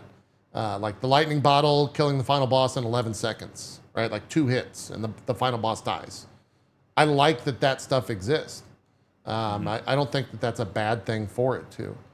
But yeah, there are counters to most builds. Like the majority of things have a boss that is going to be a struggle. And also the type of player is going to struggle with. That's always been the case for these type of games, right, Jesse? Like a boss that I struggled with, Dan will one-shot, and then you'll fight that same boss and struggle as well, but you'll beat a boss that Dan struggled with type deal. Just how it goes. Again, let me just stress, I watched Octopimp play his little only use Pebble ability player, and it took him maybe 3 tries to kill every boss in the game. Once he learned how to get out of the way, you were just like, Pebble, Pebble, Pebble. I'm like, this is some broken ass. I was so blown away. I watched him do bosses that people were struggling on, and he'd just be like, that wasn't that hard. Pebble, bitch. And I'm like, this is incredible. I can't believe this is allowed in this game. I can't believe this is a build that exists. That is the first thing you get is Pebble. Magic is very strong in the base game. Yeah. I couldn't believe it. Yeah. But like Magic has a pretty fucking tough time in the DLC. So I believe that. Like the aggression, unless you're summoning and stuff like that, you're gonna get your ass beat for sure. I have been very impressed with just like the design of some of these bosses, the like moves they came up with, the like variation between bosses has been really cool for the stuff that's new and not from the base game. Just some of the bosses just blew me away. That's how well designed they were and like how aggressive they could make things, which makes me wonder in the future, like if that's the direction they're going to go, is that they're going to speed up the whole game, so it's much faster paced than even Elden Ring. Like Dark Souls, when you go back to it, feels slow compared to this now. Yeah, so I wonder if that's their new direction. Is they're going to go even faster? Yeah, I hope so. I prefer this style of combat. Like I put a video out of I guess the 4th main story boss in the DLC, and I killed him in 58 seconds, which is like, and it would have probably been under 40, but their attack strings are crazy, like 12 plus hits long for an attack string of just like, it's not your turn. I'm still attacking. You gotta wait your fucking turn. And there's a lot of that, which can be a struggle for sure. But you can still get in like a hit every once in a while on a lot of that stuff. But definitely don't go for 2, because you're gonna get caught in their Don't- shit, and you're gonna get like Don't be greedy. You can't Hey, go for 2 hits. you're gonna Come get on. 2 shot. But that's just the way I prefer to play the game on that type of stuff, because at the same time you can play very slow and walk in there with a 2-handed giant mace and 1-hit staggers, and so then you get your follow-up damage, and totally viable way to play. You can like slow down the game on the majority of bosses if you want to, or play at their speed. This all applies to, I think, pretty much everything except the final boss, and the final boss is just like, go fuck yourself. I don't give a shit what you bring in here, unless it's a shield. Fuck you. You can't use shields as cheating. The final boss only cares about shields. Yeah. I think like one of the best things about the footage you're showing right now is it exemplifies kind of what the DLC is, which is you're watching Dan go around and like wreck guys, but also every time Dan gets hit, it's like 1/3 of your life gone. Yeah. Yeah. And so that's kind of the vibe. It's like, yeah, you can do damage and you can roll in, but if you don't watch your ass, you're dead. Yeah. Yeah. Well, You cannot take 3 hits. 2, okay. 3, no. Never. Dan, do you have any No. idea how much Erdtree you have here? I think I'm at 11. Oh, no, damn. this point right here, I'm probably at like a 4 or 5. Not Okay. much. Yeah, that definitely factors into Yeah. damage taken for sure. But I mean, like, was that's around your the initial same. experience when you are just starting. That's it. Like, I've seen people later on who have a lot of tree and they're just like cruising, like, hey, everybody, how's it going? And it's getting like attacked and they're doing fine. But everyone's starting experience is like, you've come to the wrong place, friend. That's everyone's. Mhm. And so I get why people are like, it's so hard. But that's why I went back and played like I'm doing Elden Ring from the beginning. I'm like, no, it was always hard to start. Like, Yeah. that's the vibe. Yeah. Yep. It's always been a challenging game for sure. People have to relearn the Margit lesson again, where don't throw your head against the wall over and over again. You might have to go elsewhere and level up and get stronger, then come back.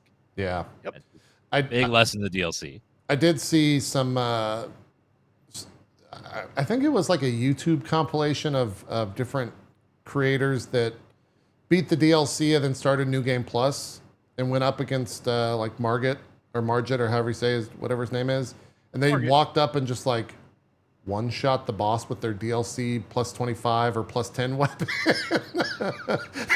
just obliterating that fucking boss. And I'm not talking about like the flask. I'm just talking like the backhand blades that I used, or the sword. Is this what? Oh, this is a katana. Is this the great katana here, Dan? This is from the base game, actually. It's the Naga Oh, okay. Eva. Gotcha. long one. Yeah, you just like destroy all that stuff your second time through. The DLC weapons are very strong. All the Souls games kind of have a problem where, well, New Game Plus, the beginning isn't that much harder but the end is much harder on New Game Plus. The beginning boss and stuff are usually pretty easy, even on New Game Plus. Yeah. It's usually when you get about halfway, you start feeling the new game part of the Yeah. So, having finished it, for me, the DLC was 10 out of 10. It solidified the game as, I think, like one of my favorite games of all time. Like, it was everything right about it. Oh, and George R. R. Martin hinted that there might be a movie or TV show in the works for Elden Ring Great. today. Yeah, Yeah. that'd be awesome. I'm on board. That'd be kind of cool. As long Yeah. as they make it as Hey, George R.R. I know you don't need Jesse Cox to tell you what to do, but if you can just make a potential TV show as mysterious as the game, that'd be great. How does he do please. that though? Like, I mean, like, just there's ways that you can story tell without giving answers for a while. You know? Like keep it first season of Lost, not second season of Lost. Does that make any Yeah. sense? the issue though is if he follows the story of Elden Ring to begin with, literally just having an hour of a show is going to be more cohesive than what Elden Ring tells you is a story. Dude, the first hour of Elden Ring is literally some dude like getting some backstory, you're seeing like the lore play out that we had all the cutscenes, and then some dude wakes his ass up and he doesn't know where he's at, and he's like, "What the shit?" And then he climbs up and he's like looking around this beautiful place, and then he gets murdered, and then he wakes up. That's the end of the first episode. That's a great first episode. I would watch guess, the yeah. second episode. Yeah, like Yeah. he some giant thing comes down, kills him, and it's like, "Oh shit, crazy!" And then he wakes up again, and then credits. Like that's the first episode. That'd be amazing. Yeah, maybe. It just depends. I don't know what that show would be. I don't know how it lasts longer than a season. Like one episode would just have to be a fight, right? Like if you can't even be true to the game in a lot of ways. They could go before the ring breaks and everything's like normal. Like True. They explore that. Yeah, they could I'd be on board. I guess. I definitely feel like if you were gonna do a show based on the actual game, I think Dan's actually right. A better version of the show is like what took place before, and they fill in some blanks. But if you're gonna do something based on the game, dude, you don't need to get the game itself. You just need to capture the vibe. It's a story of like a guy trying to just make it, and everything sucks. And if you can just get the emotion of just the world pummeling this dude, and he just cannot, like, he keeps coming back. I think that's the story you tell. He meets random strange people along the way, and they're like, "Oh, hello, Tarnished. I'm just a character who will give you some bullshit." And then, like, you keep going.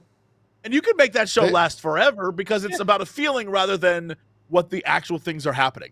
And then, yeah, he can, like, have some cool victories, but, like, it's the impression of what the game is. Every time he talks to someone afterwards, he's like, "What the hell did that even mean? I don't know what that meant." He looked through camera. He's like, "What do you think that meant?" Yeah, yeah.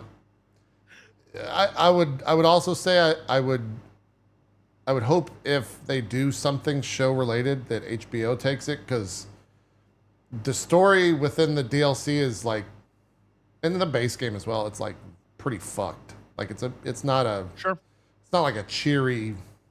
There's no lightness in the story of this game. It's just all fucked from the jump, and it's a pretty fucked up scenario a lot of times, 99% of the time. I hope it's not like this game, or the story couldn't exist on like a CW, for example, right? Like that would just kill it.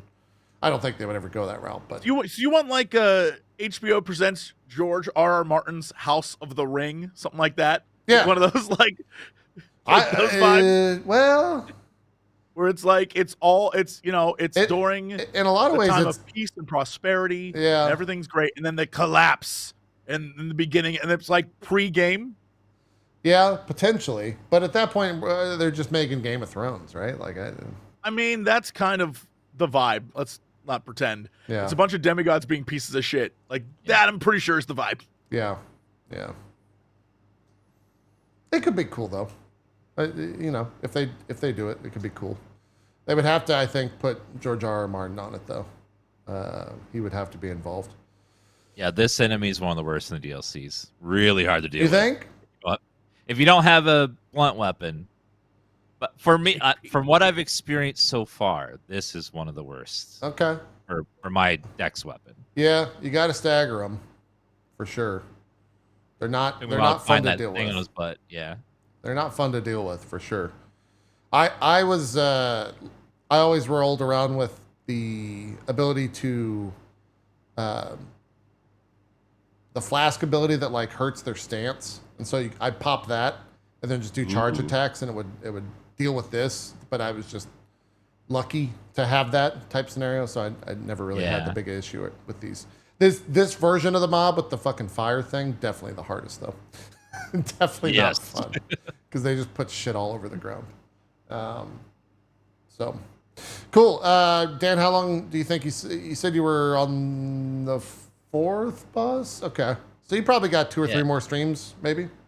Yeah, the boss I just took out was, we'll just say, a little mad. Yeah, so that's where I am in the game. Okay, cool. Well, good luck to you. If you take this build into the final boss. Good luck to you. I want to swap the weapon called the Great Katana. But Sure. I keep hearing about. I just haven't found it yet. Yeah, it's good. It's good. I put 150 attempts into the final boss with my build that I used for the entirety of the game, and that was over, I think, 5 hours, maybe 6 hours, and then I swapped to a shield and killed it on the first attempt without using a flask. So, I felt a little bit bad that I didn't kill it with my build. I probably could have had I grinded it out, but I was ready to be done. You want the game to be over. Yeah. There's only so much mental strain you can put towards something before you start just being like, I want it over. I was ready for it to be done at that point. Yeah. It was a lot. And for me, the hardest boss was the horse boss. Yes, that one pissed me off, and I'm still not done with it. I said I'm coming back later. Yeah. I was also hangry, and my blood sugar level was dropping drastically because I hadn't eaten that day. So that might have had something to do with it in terms of my rage. But yeah, that was the hardest for sure. So look at this skilled swordsman creeping up behind that dude, getting stuck between him and the wall. Jesse, he got stuck, and he can't. Okay, there he goes. Now he can get out. Okay. Still impressed. I would have run in that. I'd be like, treasure! Whoa! I would have run directly to that. Yeah. I swear, 100, 200, 300 plus times there's treasure and there's an enemy around the corner. It's like they do it over and over and over. It's crazy. Yeah. That is a lesson I do not learn. I'm like, oh!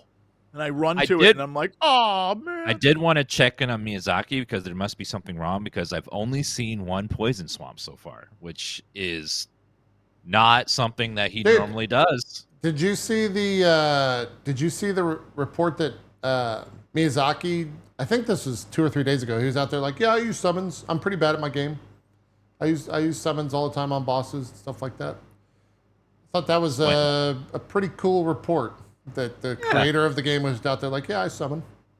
He makes the game so hard that even he can't do it. It's great. Yeah, thought that was awesome. I like that a lot. Yeah. Good on him for just. Granted, he's probably fucking lying, and he's probably let me solo him. He does level 1 naked runs all the time. Because we all know how much that guy lies. The DLC is not the size of fucking limb grave. He lied and lied again about that. Yeah, he's probably lying. But yeah, it's good. And good luck with the rest of the bosses. Dan and Jesse, are you ever going to jump in? I assume I'll make it back there in roughly 2026. Okay. I currently am playing 2 hours a night in my apartment just by myself sitting there. Okay. So based on that, I should be able to make it to the DLC again in a year. Great. Yeah.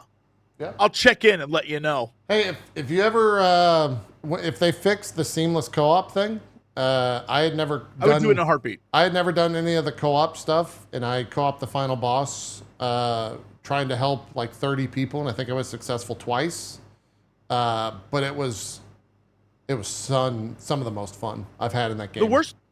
Co-op is great. The worst part about it is co-op is non-existent in some places. You simply can't do it in some places, which I think is really stupid. But the co-op that I played when I originally beat the game is so much fun. That's the seamless co-op mod, right? Yeah. Oh no, I did the bootleg, regular ass co-op. Oh, they fixed the seamless co-op mod today. I would love that. That's what I'm saying. I'd love to do a seamless version that is okay, this should in fact be better. But yeah, the normal it's just heartbreaking because I really liked co-op. But I know that's not the point of the game. Miyazaki said in an interview that he's aware of the mod. They're not going to do anything to stop it, and that they want to embrace it in future games. Dude, I love that. We'd have to set a. I would totally be down, Jesse, and I know some other friends that wouldn't play Souls games on their own that we could rope in, but we'd have to set some sort of some sort of theme with the group, and then stick to that. I think that'd be really fun. I would Yes. love that. Yeah, I think that would be a lot of fun. Three Musketeers. Yeah, just fucking let's go. It'd be so good.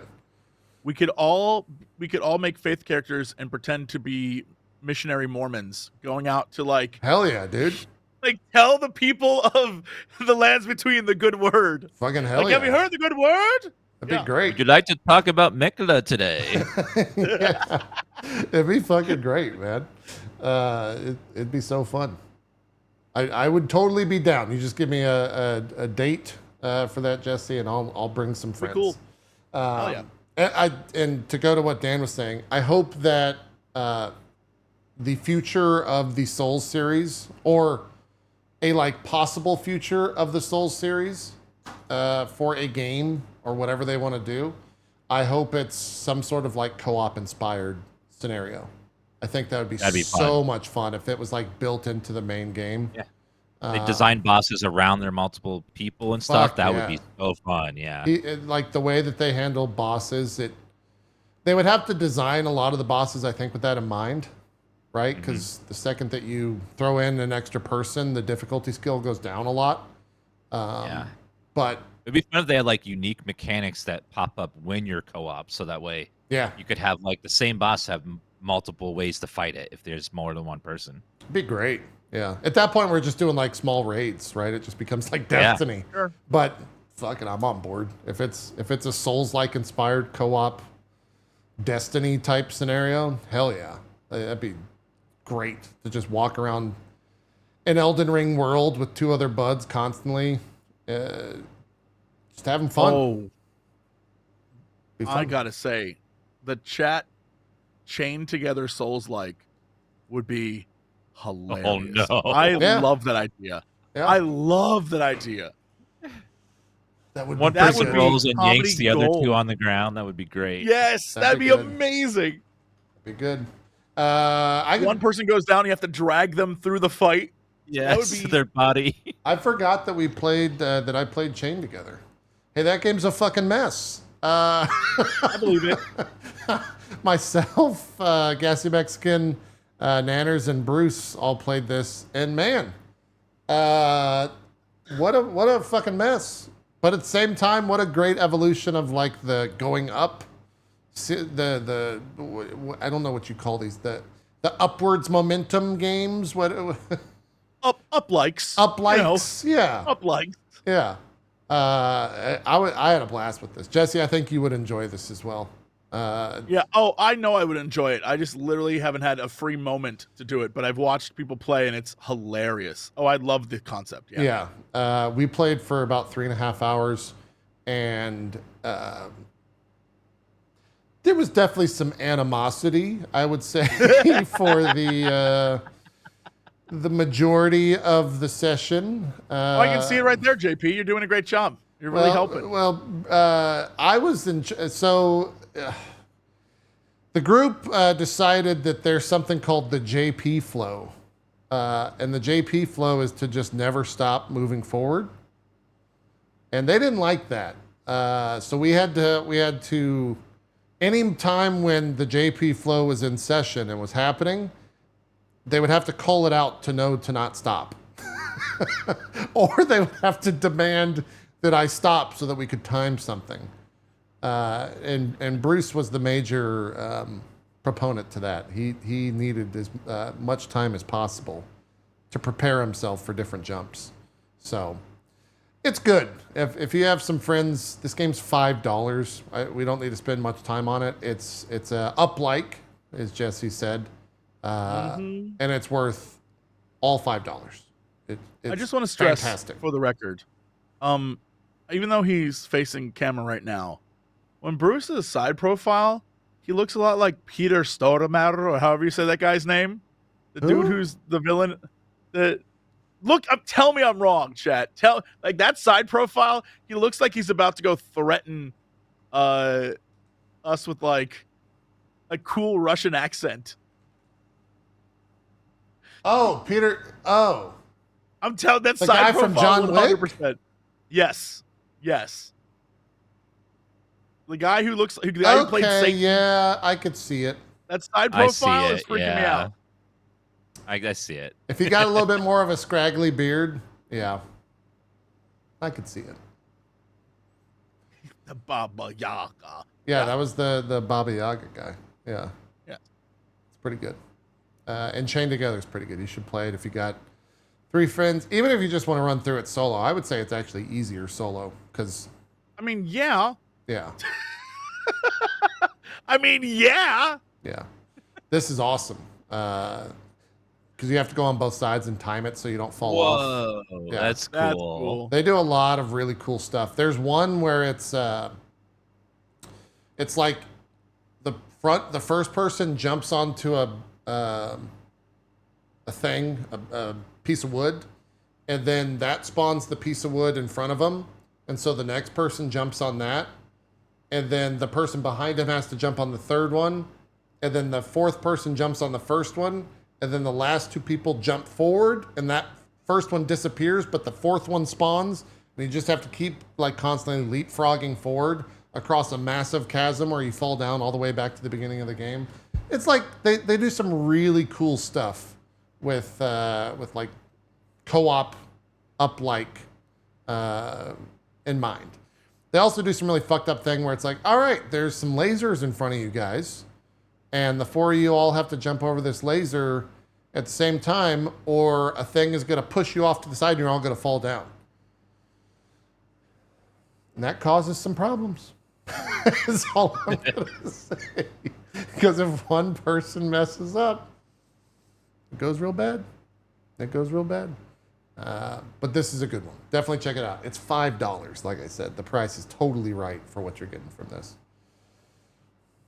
What are you doing, Jesse? Why are you just shaking Nothing. your head? I'm just thinking about how if you made me fall back to the beginning, JP, I would literally quit. We had Like, you know what? This we isn't had for some me. moments. Yeah. This isn't for me. We had some moments like that. I mean, here's If you made me fall back, I'd be like, you know what? I'm not gonna get mad at you. Maybe this isn't the game for me. Maybe I should just go play something else. we got. I get moments mad like enough this. when I mess up and make myself have to go back to the beginning, but someone else doing it when I do it perfect, oh, I'd be That's a so different upset. rage. Yes, I'd be so mad. I mean, this is it right there. I fucked up and we fell all the way back to the. oh bottom. my god, the Yo, whole... I would absolutely be done. I would be like, guys, I'm gonna go play Hello Kitty Island Adventure. I'm out. I got stuff to do. Yeah. I have the clip muted, but everyone is just so upset, and I'm just laughing so hard the entire time. Because the second it happened, I'm like, I'm so sorry, guys. I'm so sorry. And then I just lost it. I had a headache because I was laughing so hard from this entire thing. It was great. I'd be like, you owe me hours of life, JP. It was great. But take it from your flesh. It was I'd be great. so upset. I was also eating Hawaii. I had Hawaiian barbecue for the first time ever while we were playing this. And so a lot of times I just had them pull me along or I wouldn't talk. And they were just like, stop fucking eating and make this goddamn job. So, I get pretty upset. That's great. Oh man. Yeah. Chained Together. It was a fun time. Some might even say a great time. We got about 20 minutes. Jesse Cox, Dawntrail. It's a thing. How are you feeling about it?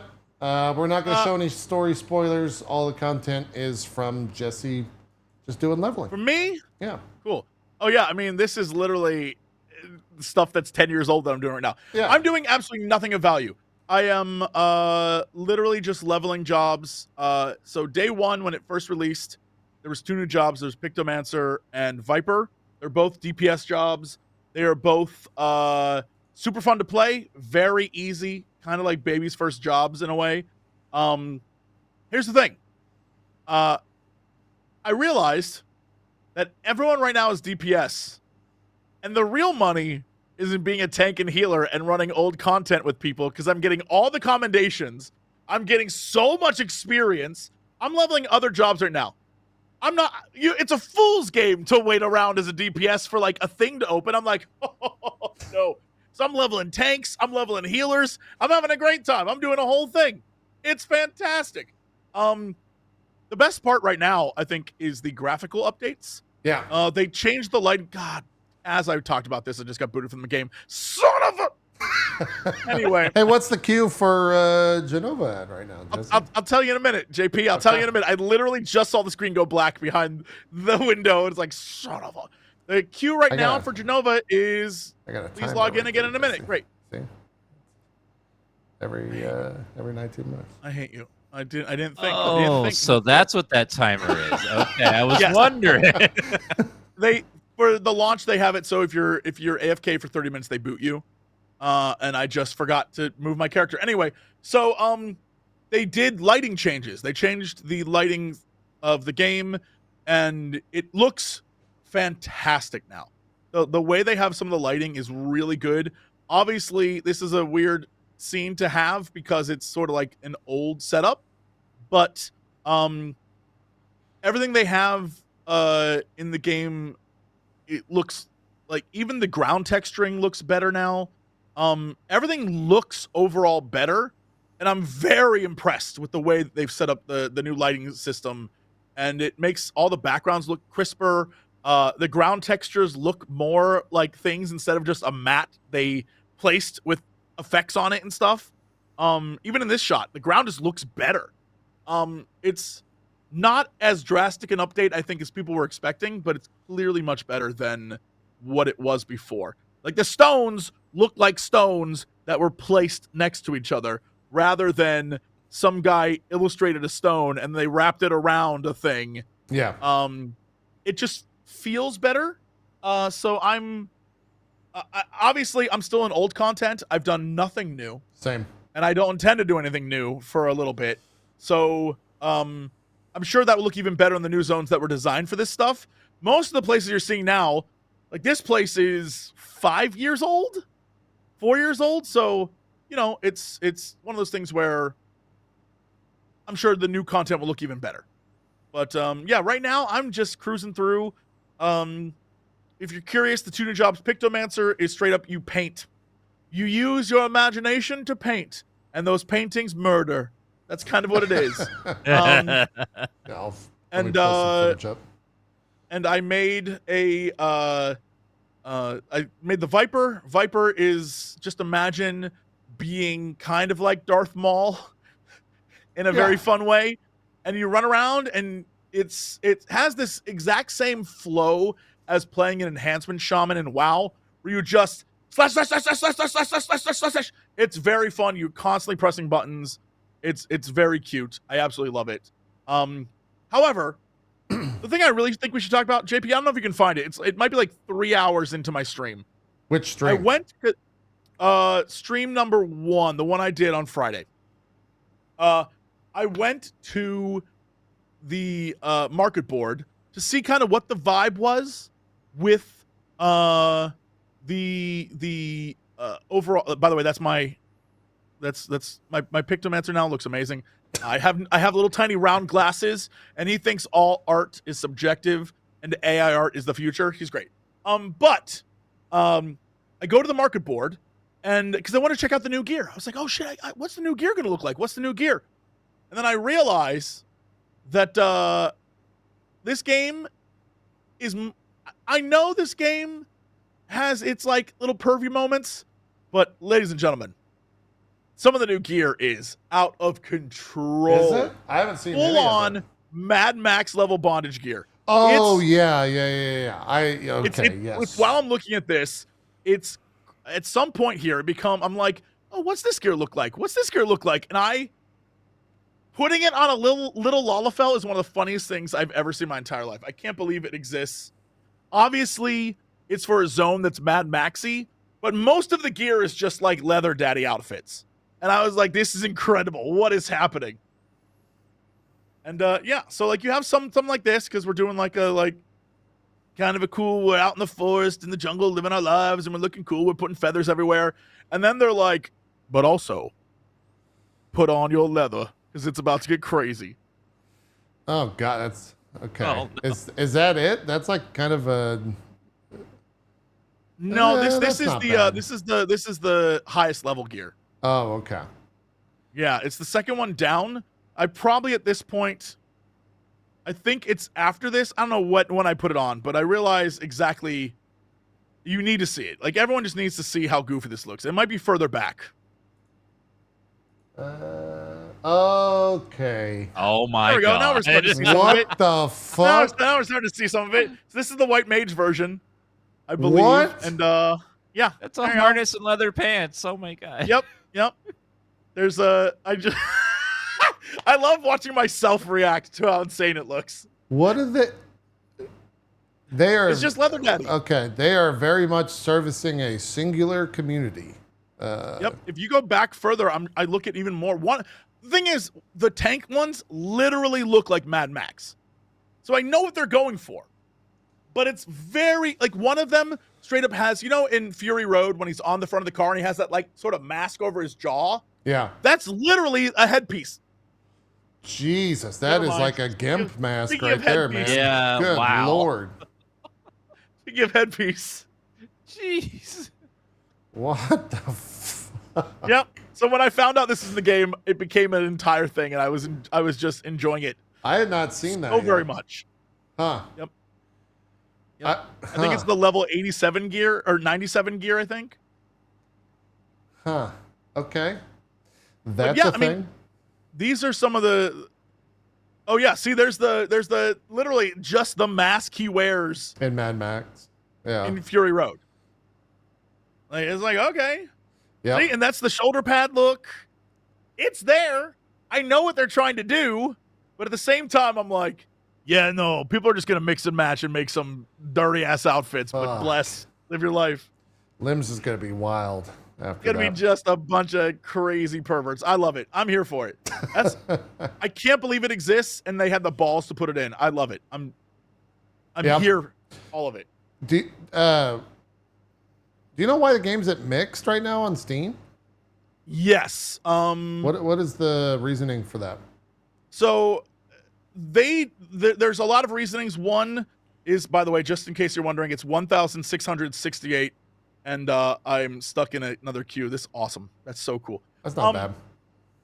About an So hour. the big thing I think is the fact that one, there've been a lot of bugs in the updates. They've added a lot of new lighting things, and all the new lighting things come with a lot of different weird bugs and different problems.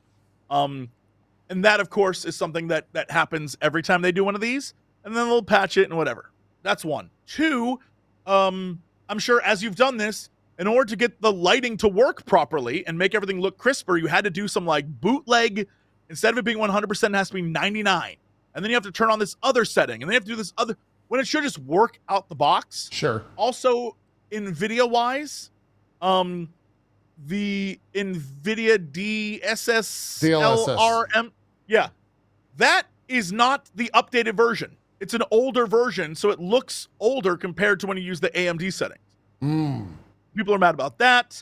Then, even though I have no context for any of this, I know people are doing what I knew was going to happen. So Final Fantasy XIV did something that most MMORPGs, in fact, I think all MMORPGs don't do. They ended a story. Literally, the last expansion was the end of a 10-year story, and they straight up just put a period on it. And we're like, that story is done. We're going to start a new story. And I think the thing that is interesting here is that a lot of people are responding to the fact that it's not as, like, the stakes aren't high, and it's kind of slow to start, that kind of thing. So literally just rebuilding an entire story over. And I think a lot of people are upset that they aren't as invested as they were before, which is fine. I mean, I feel like that was going to happen no matter what. And there's a bunch of new characters and a bunch of different things. So a lot of people, it's going to get mixed reviews. People are going to love it, and people are going to be like, no, this isn't for me. It reminds me very much of when I played Final Fantasy XI long ago in like 2003, 2004. And they did the same thing there. Final Fantasy XI, after the second expansion, they ended the story. Sure. And then they're like, we're going to start a new story. And it was during that end that I discovered World of Warcraft, and I went and I played that because it, one, was faster. I didn't have to group up, and when I died, I didn't lose experience. And I had played the RTS games for Warcraft, and I was like, oh, so I straight up just moved. I left Final Fantasy XI and moved to Warcraft. And that's, I mean, like, and that's the vibe. And I feel like this is just a different story, and the biggest difference I think is, so I went back and I played through 1.0 again to make a video to explain. By the way, hi, I have 3 great videos about Final Fantasy 14. If you want to get into the game, they're lore videos that will get you set up to play the game. So I went back and I played through 1.0, which is a game you cannot play anymore unless you know people. And in that game, they make it very clear you are an adventurer. You are not the main character of that story. You are like a guy. Oh, this is one of my favorite cutscenes because it's so ridiculous. This is my boy as a dancer. He is not taller than grass. I'm glad you're showing this. This is the best thing that ever existed. Great. Yeah. So you are not the main character. You are just a dude. You're an adventurer who got caught up in some shit. And over the course of the next 10 years, you become the hero, right? And in this, I have a feeling because at the end of the last story, they literally make it clear, like, hey, go be an adventurer again. And I feel like the story now is you're not the hero anymore. You're just a dude off to go do good. And that might rub people the wrong way. Like, it's a different vibe. And I feel like it's mixed for numerous reasons. This is one of those things where give it time. We'll see what the vibe is down the road. But right now, I wrote down predictions because I've been on a bunch of podcasts talking about Final Fantasy 14, and I wrote down a bunch of predictions of what I thought was going to happen in this expansion. And literally, one of the ones I wrote down was the whole expansion is setting stuff up like a Realm Reborn. People will love it or hate it. That's it. I think that's like the best. It is straight up. We have to establish a whole nother lore for another 10 years. Yeah. I haven't started at all. I might start it today just so I can I want to level the crafting and gathering classes, Sure. but you can't do that until you're in the new areas. So I think that might be like the first quest or two to unlock the new area. So I might do that, but for the most part, I haven't had any issues watching, some of our friends play through the game because I'm not worried about spoilers really, Right? because it's not like the end of the world type scenario. It's like, hey, you're going. Also, I can't believe we're showing this as well. People are gonna be like, what the fuck is this game? JP, no explanations. Do not explain what's on screen right now. Don't explain it. Just let it happen. All right. Just let it happen. Do not explain what's happening on screen. All right. Just this is part of Final Fantasy 14. And you know what? You don't deserve an explanation. You just get to watch it happen. Sure. Yeah. This is father and son bonding. Okay? What the hell is going on? I have no idea. In Final Fantasy 14, there's a What do you can't explain? You can't. No. I'm not going to explain what's happening. I just want to explain the idea to Dan. In Final Fantasy 14, there's a quest chain about this character called Hildebrand. And what it is, the entire quest chain is literally just the devs goofing around in order to test things that they can use in the future. So it's like facial animations or footage or wacky shit they can do that then they can implement in the future. But they do it in a way that's like the goofiest thing you've ever seen. This is amazing. And that's it. That's the and this is what happens. Stuff like this occurs and you get generational bonding.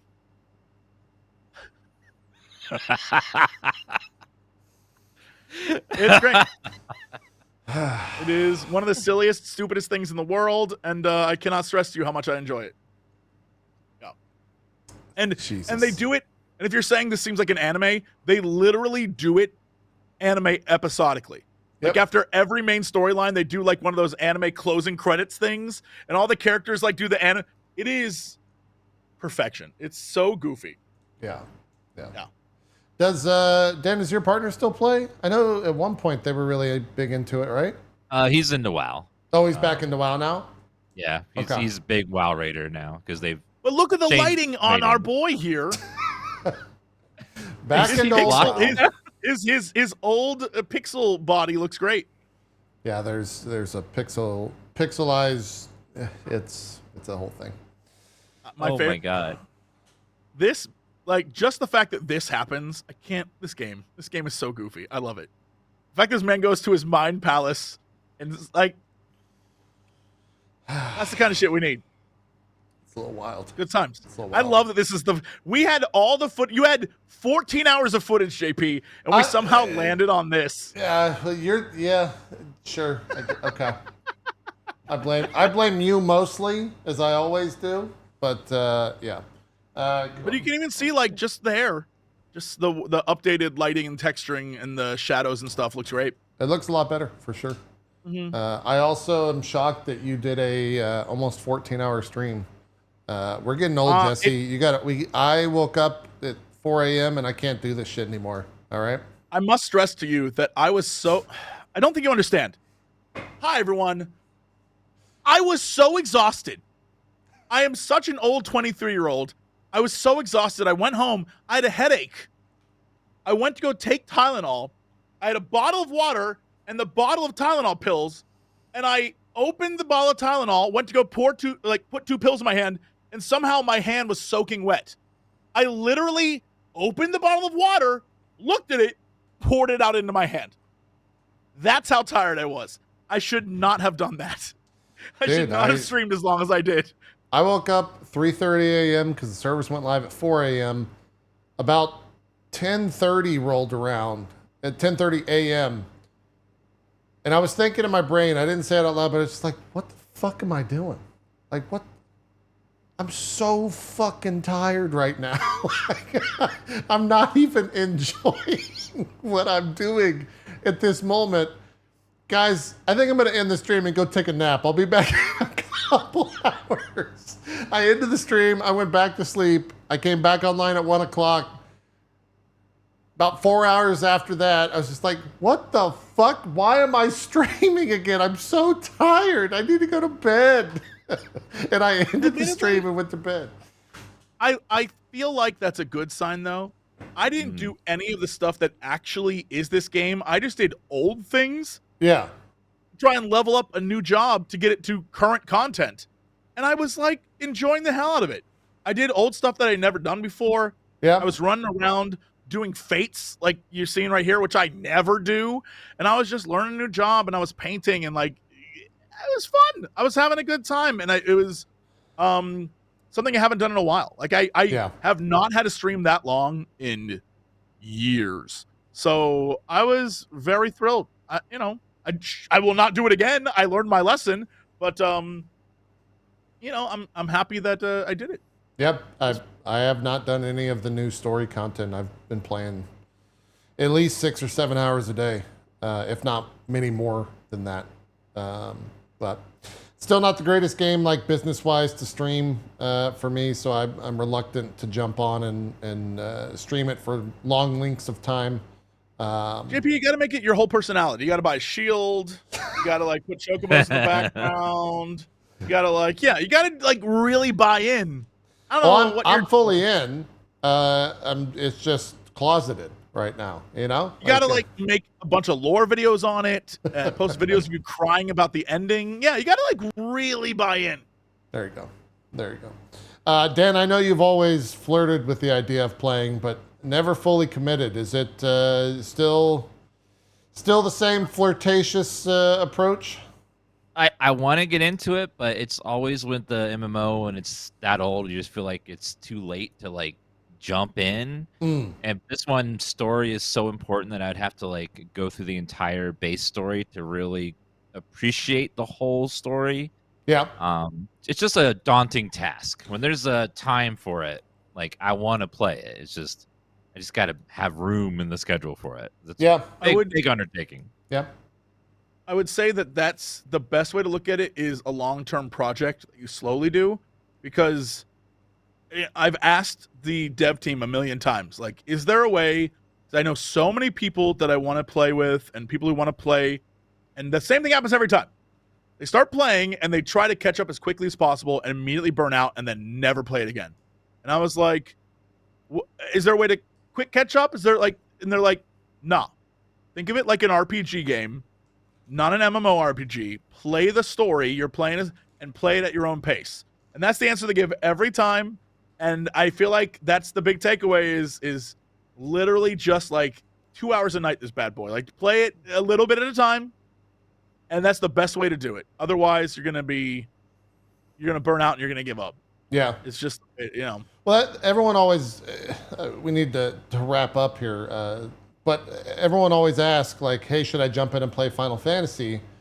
And my response is, are you playing it because you feel FOMO, because the expansion is out right now? Or do you generally just like want to enjoy the game? Because if you generally want to enjoy the game, then yeah, you got 250 plus hours of story to play.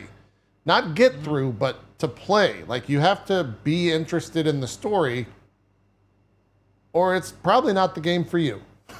The best example I can think of is One Piece. Yeah, like, I've seen a lot of comparisons to that. I don't know what that is, by the way, but I've seen a lot of people compare it, Jesse. Yeah, I feel like you might know what One Piece is. I don't know what One Piece is.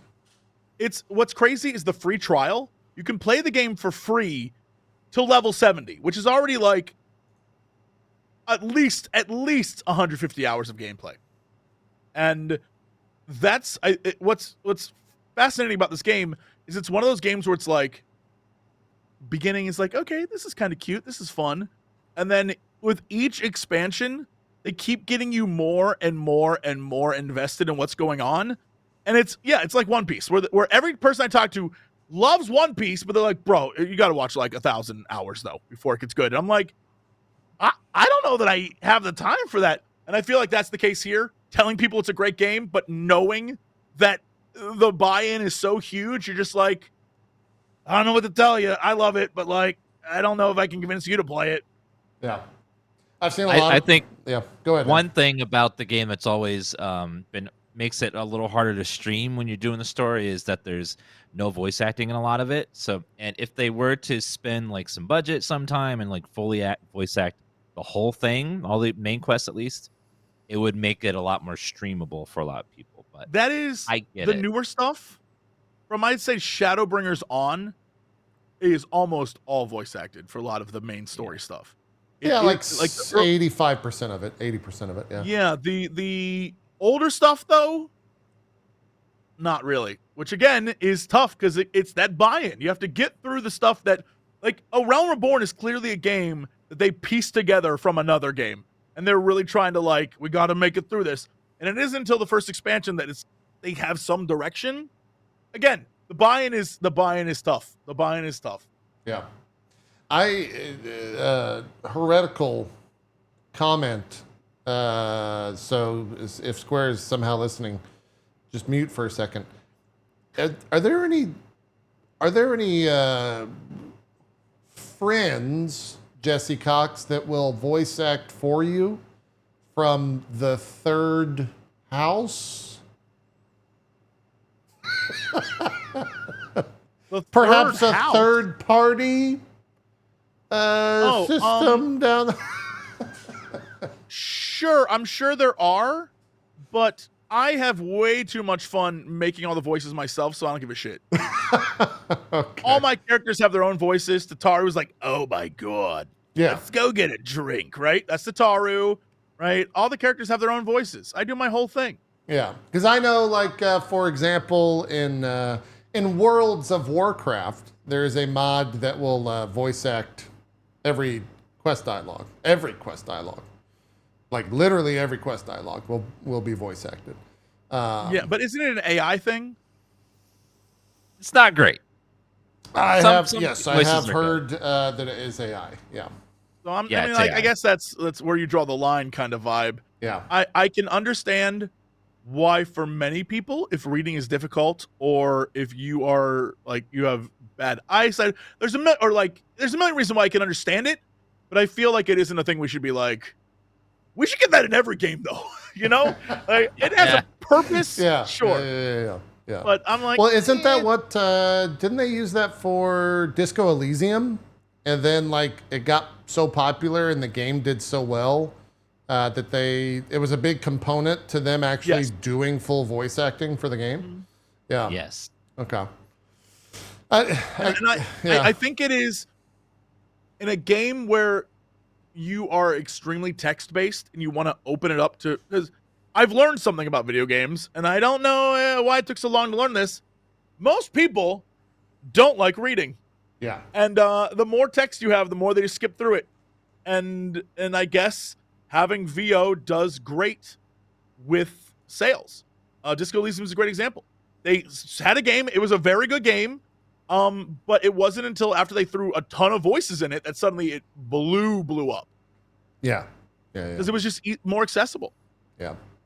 I do wonder, like, from a cost analysis POV, how much it would, what the budget would be to do all of, like, every MSQ, like 250 plus hours of, it's not 250 plus hours, it's probably around 150 hours of voice lines. That's got to be a lot, I would think. Yeah. Probably just a cost versus reward thing where it probably won't happen because it's just been too long. Yeah. There's too much content, but if they ever did, it would be great for the longevity of the game. Yeah. But I understand why, because they want to work on the new stuff instead of trying to just update all the old stuff constantly. Yeah, well, and they also have it in, how many different languages do they currently have? Like, yeah, that's a tough one too. It's got 4, maybe 6 different languages, I think, that it's voice acted in. So it's already a lot, for sure. But anyways, that's Final Fantasy. Jesse will have thoughts on the story once he gets into it. I'm sure I will as well, so I'll voice them whenever I get there. When do you think you're going to start, Jesse? I don't know. I have to go to Chicago on the 11th for Cox and Crendor Live, and then I literally am releasing Gestalt, Steam, and Cinder the 16th of July. Yeah, so you got a I game feel like coming I've got out. a lot of stuff coming out. Yeah. Yeah. So I need to be an adult, and as much as I want to start the story, I'm worried that I'm going to get halfway through it and be like, sorry, I got to leave for 2 weeks. I move over the next 2 weeks, so I don't want to start it before a move and then get moved in and then think like, wow, I really don't want to fucking play this right now, and then never go back to it. I'm trying to determine if I can get it done before or if I have to wait till after. That's where I'm at mentally right now. Like, do I rush through? I don't know that I want to rush through. Yeah, if there's one expansion you don't need to rush through, it's probably this. Yeah. So that's where I'm at with it. I'm just enjoying all the new stuff. So also, I saw someone in chat, because we were talking about people being overwhelmed by games. I saw someone in chat say, are people overwhelmed by books? Oh, brother. Oh, brother. I don't think you understand how little people read anymore. I just want to hold you. A book? Just want to give you a hug. I don't think you understand. People don't really read anymore. Yeah. A book? Huh. Gassy Mexican started a book club on his stream recently. Did you know about that? I did. Yeah. I love it. Yeah. I have a book club too. Oh, you Star do? Wars books, but it's Star Wars. Okay, yeah, Star Wars. Yeah. He's reading. But it's old Star Wars books, which is fun because it's like reading Star Wars from the 70s, and it's like, what is this? Hey, I don't get to talk. Acolyte, thumbs up, thumbs down, even. Hey, hi. I haven't seen it. Last episode was fire, or episode 5 was great. Every episode before that was whatever, and it falls into the Jesse Cox theory that all sci-fi is 3/4 stupid, 1/4 amazing. Okay. All sci-fi. Doctor Who, Star Trek, Star Wars, Babylon 5, Stargate, whatever the hell you're into, 3/4 stupid, 1/4 awesome. That is my theory of all sci-fi. And that fourth can switch around for different people. It's not a consistent fourth, but it's true. What about The Expanse? Expanse first season is awesome. It kind of peters out after that, which I believe still falls into the 1/4 cool, 3/4 stupid rule. I can see that. Star Wars for sure. What about Blade Runner? Blade Runner is cyberpunk, so it's not sci-fi. What? Gotcha. Checkmate, atheists. Cyberpunk is there's sci-fi, and then cyberpunk is a different split. JP, if it doesn't fit the narrative, you just remove it from the category. Doesn't fit the narrative. Doesn't fit the narrative, JP. Doesn't fit. God. That's cyberpunk. That's a different thing. Yeah. Okay. All right. Let's do some shout outs here. Cyberpunk's its own subgenre, JP. Doesn't fit. Let's wrap this show up. Dan, where can people check you out? What do you got going on? Hi, I'm DansGaming, variety streamer on Twitch. One quick game I wanted to throw in there that came out recently was a remake of Riven, the sequel to Myst. If anyone likes point-and-click adventures, it's really good. It's in 3D. Played it this week. It was awesome. Nice. I'm DansGaming. Thanks for having me on the show, JP and Jesse. It's a pleasure to talk with you both. I'm just Friday streamer on Twitch. I'm currently suitable for all audiences. That's why I'll be playing Drug Dealer Simulator 2 on my stream later today. It should be a fun one. Yes, there's a sequel. But again, I had a fun time on the show, and thanks for having me as always. Fantastic. Jesse Cox. Do some shout outs. Hey everyone. I am just today doing all sorts of stuff. Today, tomorrow, the future. But the things that are important is that at the Fridays, boy, I'm tired. Every Friday, my dear friend Dex Bonus, Dodger, and I do a podcast called Geekenders. It's not whatever JP calls it. And Dodge and Cox. Cool. And it is a show we do every Friday. It literally is not even remotely as structured as this show. We just talk about things we like, and we invite people on, and that's it. It's just imagine a bunch of people talking about like geeky stuff. And then on the 16th of July, Gestalt, Steam and Cinder. Look it up on Steam. Wishlist that bad boy. It is a Metroidvania with a cool redhead lady blasting robots. It is very fun. You can download the demo if you'd like. It is totally freezies to do so. And that is it for me. Fantastic. I'll do some shout outs. What do I got going on? I think I'm going to stream some more after this. Probably some more Final Fantasy. Now that I'm done with Elden Ring, I got to figure out what the new thing is, what the hotness is. I played Animal Will, speaking of games that we played this past week. Yeah, that game's pretty good. You should play some Animal Will. It's like $20. I think it's on sale. So go check it out. And then I think we're doing a sponsored stream for the first Descendant later this week. So we'll see how that is. I don't know. We'll see. I think it's an NVIDIA sponsorship. And then I'm moving on July the 9th. So I don't think that there will be a show on the 7th. There might be a show next week. We'll let you guys know. We'll see.